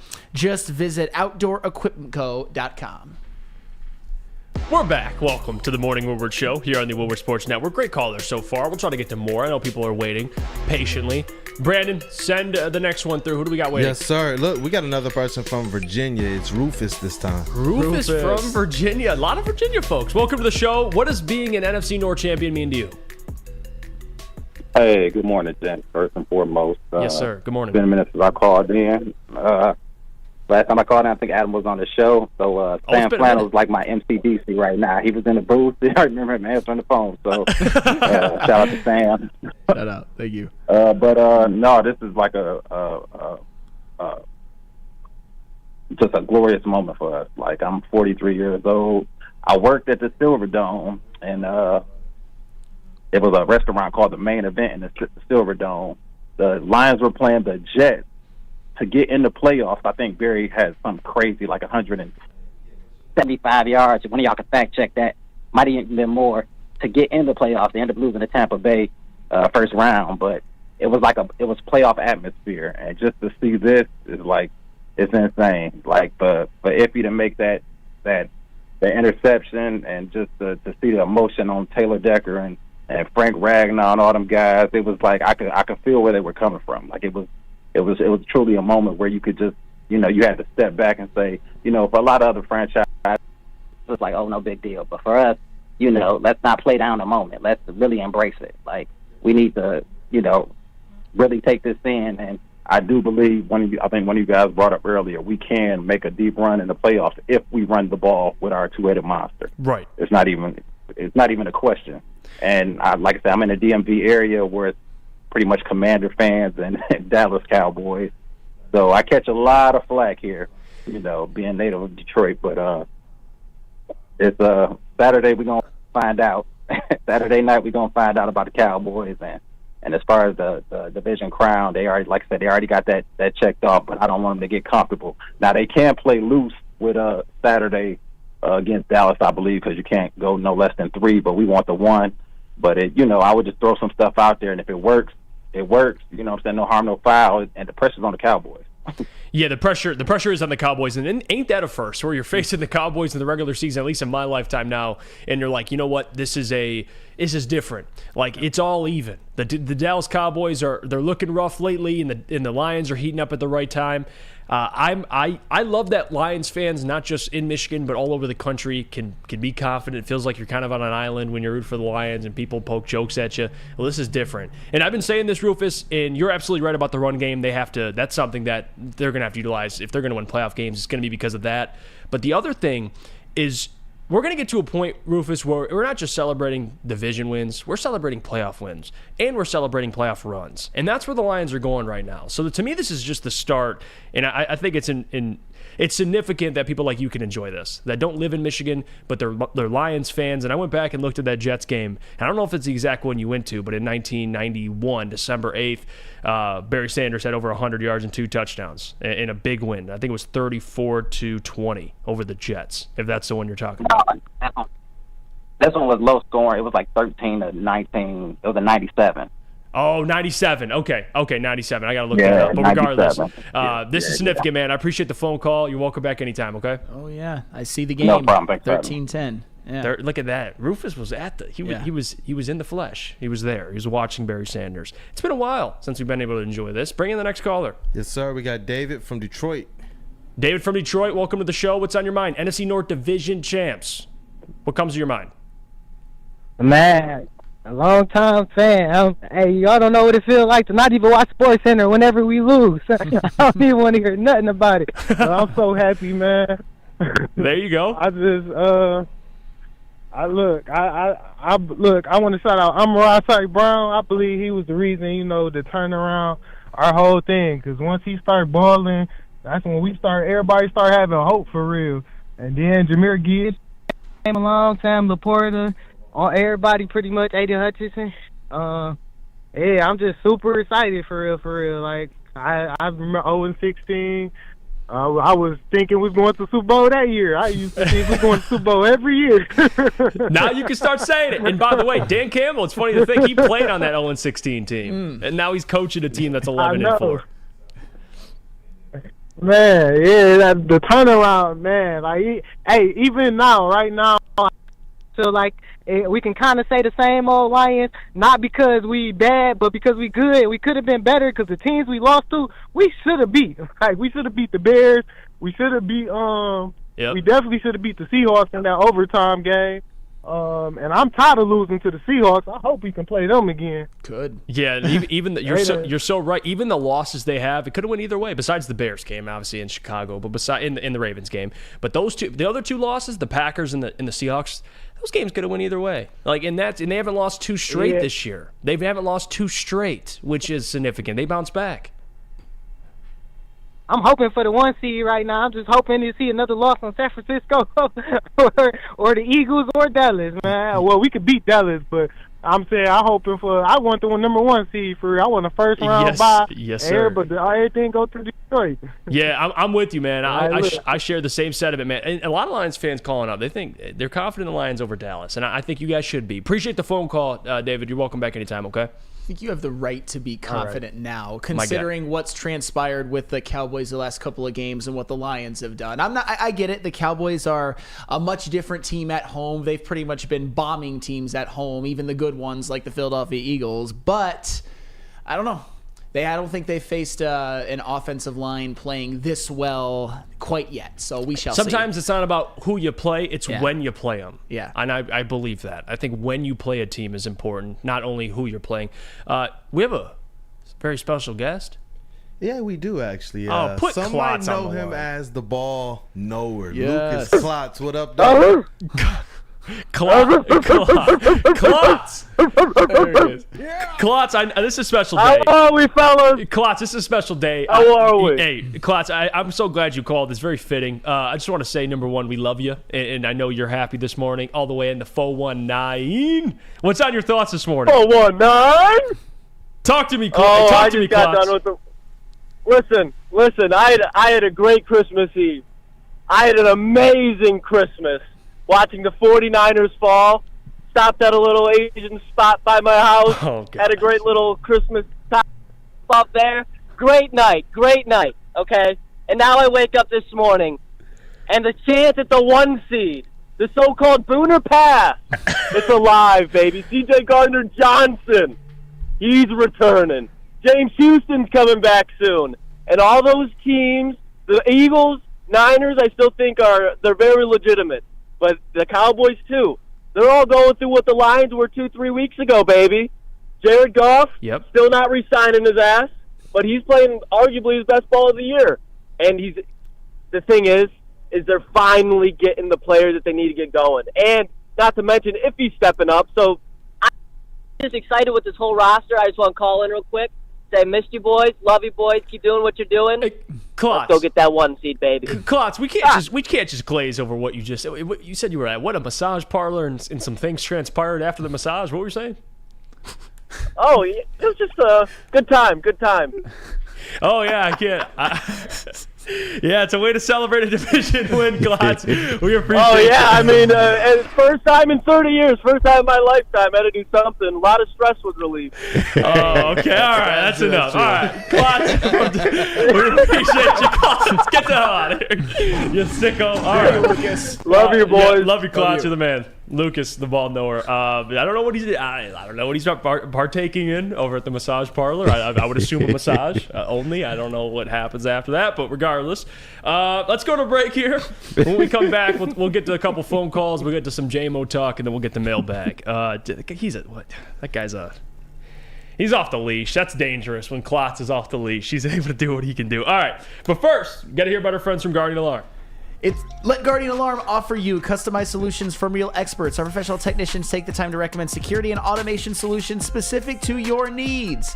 24/7 professional monitoring. Call us anytime, day or night, and know that a Guardian team member will stay on the phone as long as needed. Technology backed by people. Your safety and security deserves technology that's been proven to work, and people have been proven to care. Call 1-800-STAY-OUT. That's 1-800-STAY-OUT. Stay out, Lucas Klotz. Your local security experts. Stay out, Rub and Tug. Stop searching for a vehicle and start finding one. Les Stanford Chevrolet Cadillac makes it easy. We harness the power of multiple dealerships and own the biggest selection of GM brands in the area to get you the car you need. With the Les Stanford Group, you'll have access to 4 different dealerships, providing you with more makes, more models, and more choices. We're connected to more than 1,000 vehicles, and with so many high-quality CPO vehicles available, you'll find new car quality at pre-owned prices. You can start and end your search at lesstanford.com today. Now, coming to Woodward Sports, Woodward and Main Street, the Woodward Sports Network Detroit Lions Show. Let's go! Catch Gabrielle D. Phillips, Matt Broder, and Terry Foster for all the latest news on your Detroit Lions every week. Only on the Woodward Sports Network YouTube channel and woodwardsports.com. At work and at home, we're there with smarter security solutions. Featuring complete automation with customized alerts and more. For over 90 years, we've been the company that's been counted on to protect what matters most, all with personalized service and care. Right now, for a limited time, receive a free video device plus free installation with a new home system. Guardian Alarm. We protect Michigan. Let me tell you about our friends over at Fairway Packing. You guys know what time it is. And I'm not talking about Lucas Klotz. I'm talking about different meat. I'm talking about Fairway Packing meat. Over 60 years, Fairway Packing Co. has provided Michigan's finest restaurants, hotels, casinos with prime beef, Wagyu beef, and dry-aged beef. Experience a Fairway difference for yourself today. Visit the steak shop in Grosse Pointe Woods for grab-and-go steaks or order online at fairwaypacking.com. We're back. It's the Morning Woodward Show here on the Woodward Sports Network. Got some interesting calls there. Klotz closed it off. It's a good way to close it. Let's keep them open, though. I want to get to some more people on the phone lines. They're waiting patiently. Brandon, send them through. Who do we got? Hey, you know what? We got Ted, 91-year-old Ted. He said last time you talked to him, he was 90. Been a fan of over 75 years, man. Damn. Ted is one of the most legendary human beings I've ever met. He's been a Lions fan longer than any of us have. Ted, welcome to the show. I'm so thankful you called today. I want your reaction. The Lions are NFC North champions. You've seen another division win, but how significant is this, Ted, for you? Well, I got a T-shirt that says "One more time before I die." Hold on, they got one. My daughter gave it to me. All right, I mean the big one, the Super Bowl. But I'm so happy for the veterans that have suffered through this. Yep. And I don't want to take too much time, but I'm just so pleased to see the Lions, that young group they got, and our general manager is number one. Yep. He knows what he's doing. Even when people think he doesn't, he showed them he did. So I don't want to take too much of your time. No, Ted. And I want to give you the floor, Ted. What about Dan Campbell? What he's been doing as a head coach? What do you think about him in the turnaround he's held? He's growing in the job. That's what he's done. Yeah. You know, they were calling him meathead and everything else when he started, and he was making mistakes. Right. But right now, I think he's right on top of everything, and he really knows how to motivate those young players, and they're really coming together. I'm so happy for all of them, especially for Sheila. She deserves all the accolades she can get. Ted, do you think the Lions can make the Super Bowl this year? Do you got faith they can come out on top? Well, I felt like from the beginning that they're a year away, that they need another draft, but I'm buying in now. Yeah! They made some changes. Iffy is that safety is playing out of his mind. That guy is such a hitter, and he's just done fantastic in the last couple of games. Yeah, but they're all coming together. All those young players are rookies. Yes, How often do you see many rookies perform like veterans in their first year, second year like that? They're just amazing what they're doing. Yeah, it's rare. I don't want to name one because they all deserve credit.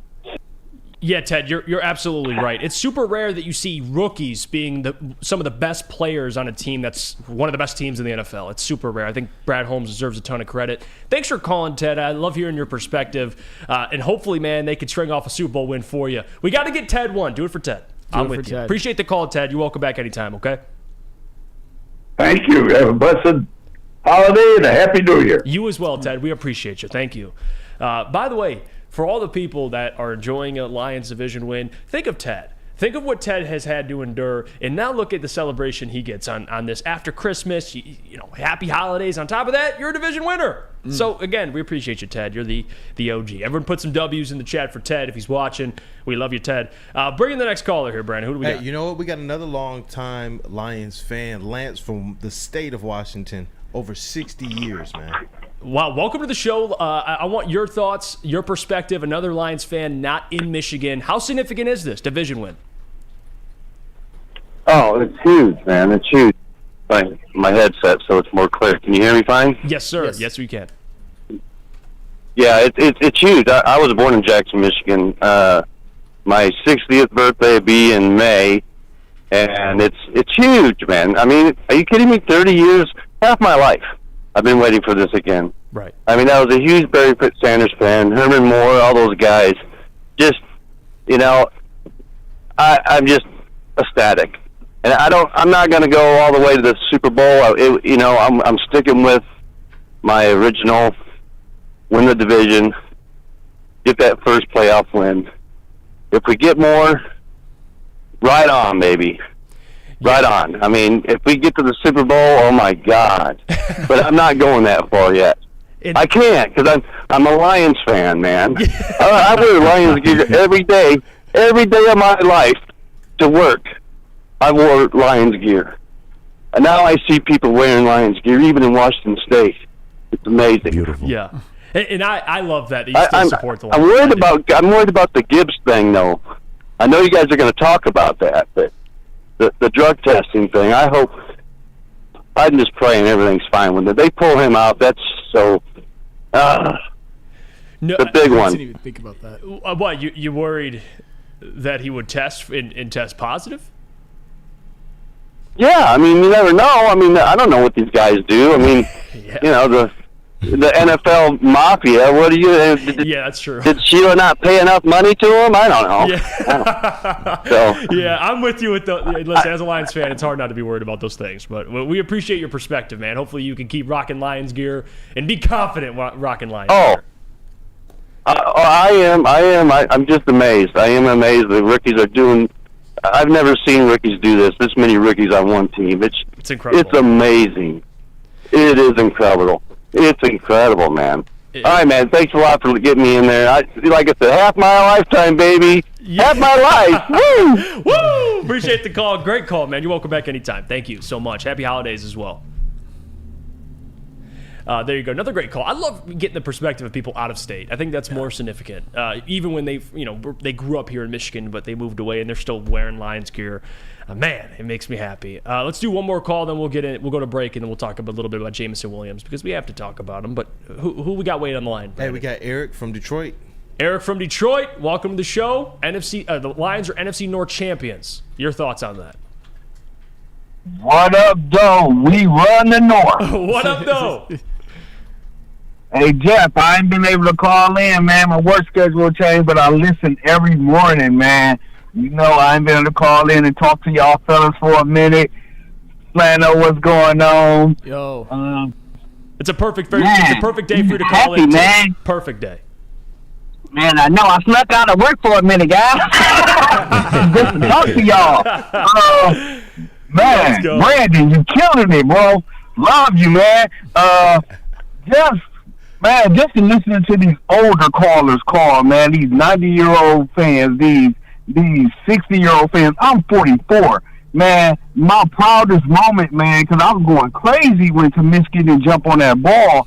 And just to see them win, bro. And my son, like a few hours later, he was like, Daddy, did the Lions win? I'm like, yeah, man. They won. Like, they're the NFC North champs. He's 5. I'm like, bro, son, at least you get to see them growing up now that they winning. I'm like, Daddy didn't get to see that. Right. The last playoff win I saw was 1991. Yeah. Then we got smashed by Washington. Yeah, So to see my son getting into it, to be like, okay, yeah, they winning, bro. And we killing that same old Lions thing today. We shutting that mess down today. It's the new Lions. Let's go. If you ain't on board, jump off the ship. You can walk the plank today. We don't care about that SOL. We're going with the new Lions. This is a new regime. This is a new time, and you can see the hunger in their eyes, guys. And just yesterday, let me top it off with this. Yep. Man, my wife, she bring me my bag. I'm like, what is this? So she like, I opened it up, a brand new, crispy, official NFL Lions hat in the St. Brown jersey. Let's go, baby. And so I'm like, man. She was like, I was scared that they were going to lose. You was going to have me take it back. I'm like, nah, baby, it's a new team. You know what I'm saying? But I just want to say I love you guys. Like I said, I snuck out of work to call and talk to y'all, man. Y'all have a blessed holiday, man. Be safe, guys. And I'm going to try to come up there for y'all one day and bring y'all guys something, man. But I love y'all, man. Let's go. One pride. Let's get it. Let's get it, Eric. We appreciate you. Great call, man. You were speaking facts there. You're always welcome. And by the way, I love that bar. Walk the plank. Right. Walk that plank. Eric, speaking some facts there. Bring in the last call. We'll talk to one more person. This is the last one. It is another one from out of town. Fletch from, I believe, Central Florida. Fletch from Central Florida. Fletch, NFC North champions. Lions are. Your thoughts on that? Good morning, fellas. Go Lions. And I'm not walking the plank this morning. Let's go. Let's go. Hey, it's a little surreal still that they won, but I'm not surprised, man. From what they did the second half of the year last season up until now, I knew they were going to do it. Right. And we know that that division is down a little bit, but we still had the potential. We had the players. And we just stepped up and did what we had to do. Now, it would be nice to get a better seed. You know, let's beat Dallas next week. Right. And do something with that. Yeah. But, I'm not surprised, man. I've been a fan since 1980. I want your confidence level, too, with the Dallas game coming up. What do you think about that matchup?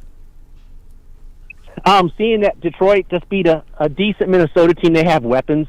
Right. And they showed some potential. I think Detroit's probably a 7.5 against Dallas. Mm-hmm. I would say maybe 8. Just because we're on the road. We beat them in Dallas before many years ago, but, you know, the recent success hasn't been there against them, mainly because of referee calls and whatnot, but I feel okay going into it. Even if we lose the game, it's not a do-or-die game. Right. And we still beat Minnesota at the end, still get a top 3 seed no matter what. But it would be nice to beat Dallas just to get that extra respect from the league, in my opinion. And you said you've been a Lions fan since 1980? Yeah, I was 10 years old when I became a Lions fan, moved from Flint down here to Florida, and I loved being on the other side. Everybody liked Tampa Bay or Miami. Right. I always loved being a Lions, you know. And I've seen some damn good teams. Don't get this team wrong. We've had some great teams, but to string them all together like they have in the recent decades, it hasn't been good. But this year is a different team. But like I said, after last year, seeing what they did the second half, you just knew they were going to do something this year. And they did it. They did it. They did it. And to you, even in Florida, being a Lions fan, having different options, you got the Dolphins, the Jaguars, you got the Tampa Bay Buccaneers when Brady was even there. You got to see the Tampa Bay Bucs win, what, 2 Super Bowls since you've been down there? And you still are a Lions fan. Yeah. So hell yeah, we appreciate that. I'm still a Lions fan. I love that. Hell yeah, I am. Stay I used to wear my Billy Sims jersey when I was a kid in elementary school, man. Oh, it was badass. I loved it. That's a real one. We appreciate the call, man. Great call. And enjoy this one. Hopefully we can get a playoff win. You can call back. Thanks, guys. Thanks for following the team like you do. We appreciate it. No problem, man. The pleasure is all mine. By the way, I'm going to end the callers there. Great callers. Everybody was speaking facts. I'm going to take that walk the plank line. I'm going to steal that one from Eric. Oh, yeah. That's a bar there. If you're jumping off the ship, man, go ahead. Jump off the ship. This thing's going to keep going. You got some rough waters coming ahead, but they're gonna persevere through it. Let's go to break. We come back. We'll talk about a little bit about Jameson Williams, and then we'll get to mailbag. Thank you guys for calling in. I want to thank more callers this week. I just think this week is based around you guys. As much as we enjoy doing this, and it's exciting to be able to talk about a team that has won their division and they're competing for a top seed in their conference. I do think it's important we involve the people because you guys have had to be patient for this as much as we have. So, again, I want to give the people the floor there. Appreciate the calls. Let's go to break. Quickly, we got to hear about our friends from Dispo. Experience the Dispo difference this Christmas season. It's the Dispo Christmas Extravaganza. Dispo's giving away a TV as well as 2 $100 in-store gift cards per week at participating locations for the month of December. Nobody does it like the Dispo family. Unwrap the joy of Dispo Dispensary every week. Join them in celebrating for the holidays. See store for more details. Dispo Dispensary, disposhops.com, your local cannabis plug. Smoking that Vikings pack. Brace yourselves, Detroit. As the sun begins to set, 2 of Woodward Sports' brightest young stars will be taking the mic for a brand new show. Woodward Nights with Spooner and Broder. The dog days in Detroit are over, and the boys are unleashed. Join in on the banter and hop on the bandwagon of the #1 night show on the internet. Tune into the Woodward Sports YouTube channel every weeknight from 8 to 10 p.m. Woodward Nights with Spooner and Broder. Where's the most convenient place to get that big fitness energy? It's Planet Fitness. Join today for just $1 down, $10 a month. With over 2,400 locations and equipment for every workout, you can get in, get energized, and get going. And with free fitness training and most clubs open 24 hours, everyone belongs in the judgment-free zone. So join today for $1 down, $10 a month, no commitment, cancel anytime. Join Woodward Sports' own Jeff Iafrate, along with special WSN guests for the most anticipated Lions season in decades. Filled with different surprises and expert analysis. You're not going to want to miss out. Go to our Woodward Sports YouTube channel on Sundays and tune in live from 9:30 to 11:30 a.m. Dreaming of a new home but feeling the financial pinch? Mark White & Associates, your trusted real estate experts, are here to help. Mark White and his team will pay up to $5,000 of your closing costs. That's right, I said $5,000. Call Mark White & Associates today at 248-290-8242 or visit them at markwhitesells.com. Again, call Mark White today at 248-290-8242 to make your dreams come true. Again. Welcome back to the Morning Over Show here on the Woodward Sports Network. Guys, I'm gonna call an audible here. We're moving the Jameson Williams segment until tomorrow, so stay patient. We'll get into more of the takeaways, the breakdown, all that, our thoughts on it tomorrow. I wanted today to be about the people, and I'm still going to make it about the people. We got a couple minutes here till mailbag, so I'll spend it just reading some comments. So please put your thoughts in. ZZZ Lion says 1.1K watching, only 200 likes. We just won the division. What's there not to like? Get those likes up. Yep. Come on, y'all. Triple Z Lions put it perfectly. Like the stream, it supports us and it supports the network. Thank you guys for tuning in, choosing us this morning. You could be anywhere to celebrate a division champion, but you're here with us, so thank you for that. I want to read this comment as well. Fred Fulson also commented here. talking about his fandom. I'm 68 years old, had season tickets in the mid-'80s. I live in Georgia now. Detroit Lions South, NFC champs, baby. Fred, this one's for you as well. 68 years old, season tickets in the 80s.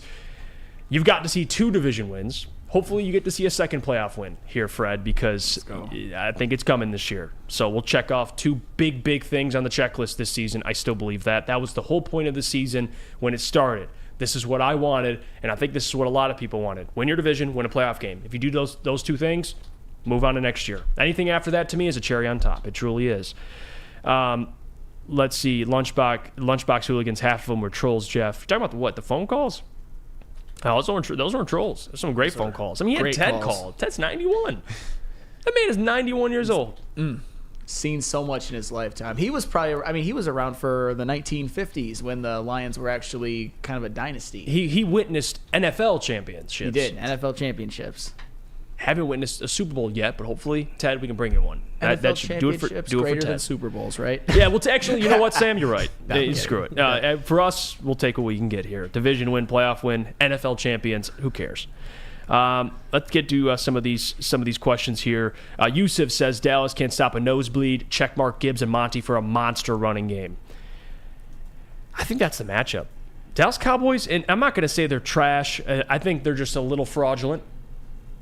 Lunchbox Hooligan says no. The people that aren't liking the show. There you go. Sorry, I misconstrued what you said. You are correct, Hooligans. If they don't like the show, they're just hating. But I do think the Dallas Cowboys, how you take advantage is what the Lions do well. It's a good matchup for them. Dallas is really good at home. And to me, it's kind of the same game plan going into it, Sam. You just can't turn the football over. Dallas wants to get takeaways. That's what Dan Quinn preaches. So if you take care of that football and they can control time of possession and they run the football like they have been, that's a problem. That's a problem. You're going to wear out that Dallas defense and keep their offense off the field because CeeDee Lamb's a problem. So I think we can all agree there. Am I crazy to think that I don't think in this NFL, I'm not talking about the 85 Bears or the 2000 Ravens or somebody like that. In this NFL this season, that any team can stop the Lions' running game when the offensive line is healthy. I don't think it can be done. I don't think the Cowboys can do it. I don't think the 49ers could do it at this point, and I certainly don't think the Eagles could do it as well. So I think that is the way that the Lions are going to have to play in order to win, because if you got Jared Goff dropping back to throw 30, 35, 40 times, I think Micah Parsons will make a few plays, maybe some game-wrecking plays. So, but if he's neutralized by the run game, that's how the Lions are going to win. No doubt. This comment here, and I like it. David Witt, mailbag. Dan Campbell, Coach of the Year. Brad, Executive of the Year. I think the only person that could rival Brad would be the Ravens GM, Eric DaCosta. That's the only one, I think, for Executive of the Year. I think Brad deserves it, though. To have rookies being your best players and your free agency additions having an impact. I think Brad Holmes, with what the turnaround has been, I know you don't count past years, but this year, the Lions coming out of nowhere, I think Brad deserves to win Executive of the Year. I think that's it. That it should be his. I would give it to Brad Holmes this year, without a shadow of a doubt. I think Dan Campbell's actual closest competitor right now might actually be Kevin Stefanski from Cleveland. Yeah, he's. I mean, four different quarterbacks. Yeah. That matters. But you know, what if the Lions beat the Cowboys? Yeah. If they win out and they win 13 games, I think it's his award. Is that fair? You beat the Cowboys, you win your division. Let's say they get the 1 seed. You kidding me? Sure. Yeah. Or even if they 100%. get the 2 seed, I still believe he should win. But 1 seed, we agree would lock it up. 100%. That would lock it up. 1 seed in the NFC, I should say. Let's see here. Look at some of these comments. Nelvin says, remember when Belichick threw the entire game? I would like to see us just run the entire game. Yes, I'm with you. Jesse Adams, Cleveland's head coach, and Dan are the only guys who can win Coach of the Year. There you go. Agreed, Sam. He says, Motor City Thanos, could you imagine what this team could look like if Brad Holmes makes necessary tweaks to this defense? Yeah, Motor City, and he has draft capital. They're flexible. They have money. This isn't done. It's not done. And that's what's crazy. This team is at where they're at right now with still more to do. And this defense, especially, if they get to a point where they're at top 5, top 10, they're already one of the best against the run, but in totality, being a top-scoring defense and top of the league in points allowed, good luck. With this offense, with how they're playing, good freaking luck. We'll see with Ben. He's probably going to depart this offseason, but still, they got all the pieces. Well, we talk about this team right now being, I would say, certainly if you go on the road and beat Dallas, a legitimate Super Bowl contender. And we can definitely puff our chests out at that point and say Super Bowl contender. But, and I get it, we probably are going to lose Ben Johnson, especially the way he's been coaching these last couple of games. If you're an NFL team and you have a head coaching vacancy and you don't consider Ben Johnson, I think you're a fool. But next year, going into this offseason with the amount of cap space with another draft, they could fix some holes on the defense very, very quickly. And maybe by next year, we're talking about this team, depending on what the 49ers and the Eagles do as well, as the favorite for the number 1 seed going into the year. Maybe. Potentially. If they got to fix a few things, though. Potentially. But they're already good. Let's see. Jeff Olson says, honestly, I don't think Campbell's top 4 with teams like the Texans and Colts emerging. Well, the Texans and Colts have kind of fallen on their face. Yeah. But the Texans, there's an excuse because C.J. Stroud's been hurt. But the Colts, I don't know. I was pretty high on Shane Steichen, but who wants that division at this point? Because the Jacksonville Jaguars, they've fallen flat It's on like their you face. take it. Yeah, You but take it. Fortunately, You take it. so have the Colts and so have the Texans, with the Texans being because C.J. Stroud has been hurt. Flow Guy 25. Other than edge rusher, what else should this team get an upgrade at? DB? Yes. It's unquestionable. DB. That's the Lions' need right now. Their secondary, but not just their it's at corner. They need another corner. Edge rusher, absolutely. I think the deepest part of this team as of right now, and I can't believe I'm saying, is the linebacker core. They got guys I like. Even Malcolm Rodriguez is making some plays. I know you like that, Sam Flannel. A couple plays from Malcolm Rodriguez. He made that really big tackle on that 3rd and 2 where he pretty much, it was on C.J. Ham. I destroyed him. Oh yeah. If CJ Ham can fall forward, he probably gets the first down. But that was actually a beautiful form tackle by Malcolm Rodriguez. The way they teach you in freshman football. Yeah, it should be corner. Would you agree there? Besides edge, maybe interior defensive. That's a good one. Yeah, maybe. Defensive tackle. Yeah, I was going to ask y'all think that's more of a need than the interior defensive line? I think they're both like that's why KG every draft pick should be like on defense. Yeah. Well, I mean, they invested a lot of draft capital in defense last year too. So you are right. Do it again. Is Keep doing it. Broderick Martin breakout season. Hopefully. I'm with you guys though. Interior defensive tackles. You need like a 3 tech. You need someone. Yeah. Like I think that's Jalen more of a Carter. need than corner because I mean corner room is what it is. We still have solid corners, but we can always add. But I think interior D line has to be addressed. That's a good one. Yeah, that's fair. That's very fair. Mike Bell, I know some of us are pushing to play the Rams in the playoffs, but I would hate going into the offseason with Stafford having won his first playoff game at Ford Field playing for the Rams. Mike Bell, I don't even want to talk about it because you guys know how I feel. I think the Rams are a good football team, but let's not even talk about it for a second because we'll get there when we get there, Mike Bell. We do need the Rams to beat the 49ers at the end of the year, though. Yeah. So if he could do us that, I'd appreciate it. I'd very much appreciate it. Let's see. Chromium says, hard for Cleveland to see the Lions in the Super Bowl, too. Imagine that Cleveland and Cleveland and Detroit in the Super Bowl. Joe Flacco goes on 2012 Ravens run in the playoffs. Hey, I'll tell Joe Flacco, though, like for real. He's slinging it. He is slinging it. He had a throw to Amari Cooper. It was like a rainbow. Just almost hit the top of the stadium. Just in the air. It just hung in there for 10 seconds. It was beautiful. And I'm like, I didn't know Joe Flacco, free agent. They just brought him in off the street. He's played the quarterback position the best of Browns quarterback has played it in probably 4 years at this point, since maybe 2020 version Baker Mayfield. It's crazy. I mean, Deshaun Watson, it's obviously been a huge flame out at this point. PJ Walker is who he is, sucks. Dorian Thompson-Robinson is morbid. As a rookie 5th rounder, I get it, and he got kind of thrown into the fire, but I mean, Joe Flacco has kind of saved the Browns season, at least in terms of them thinking they're contenders. Because, when you got that offensive line, when you got that defense led by Myles Garrett, that's a problem. And now you got what seemingly is a competent quarterback. Zeke says, I hope Goff leaves the Detroit Lions and leaves you guys in quarterback purgatory because the hatred he gets here. You guys deserve it. Easier to get worse at quarterback than get better. The second part of that statement I absolutely agree with. I think it's harder to get better at quarterback than to get worse. That's fair.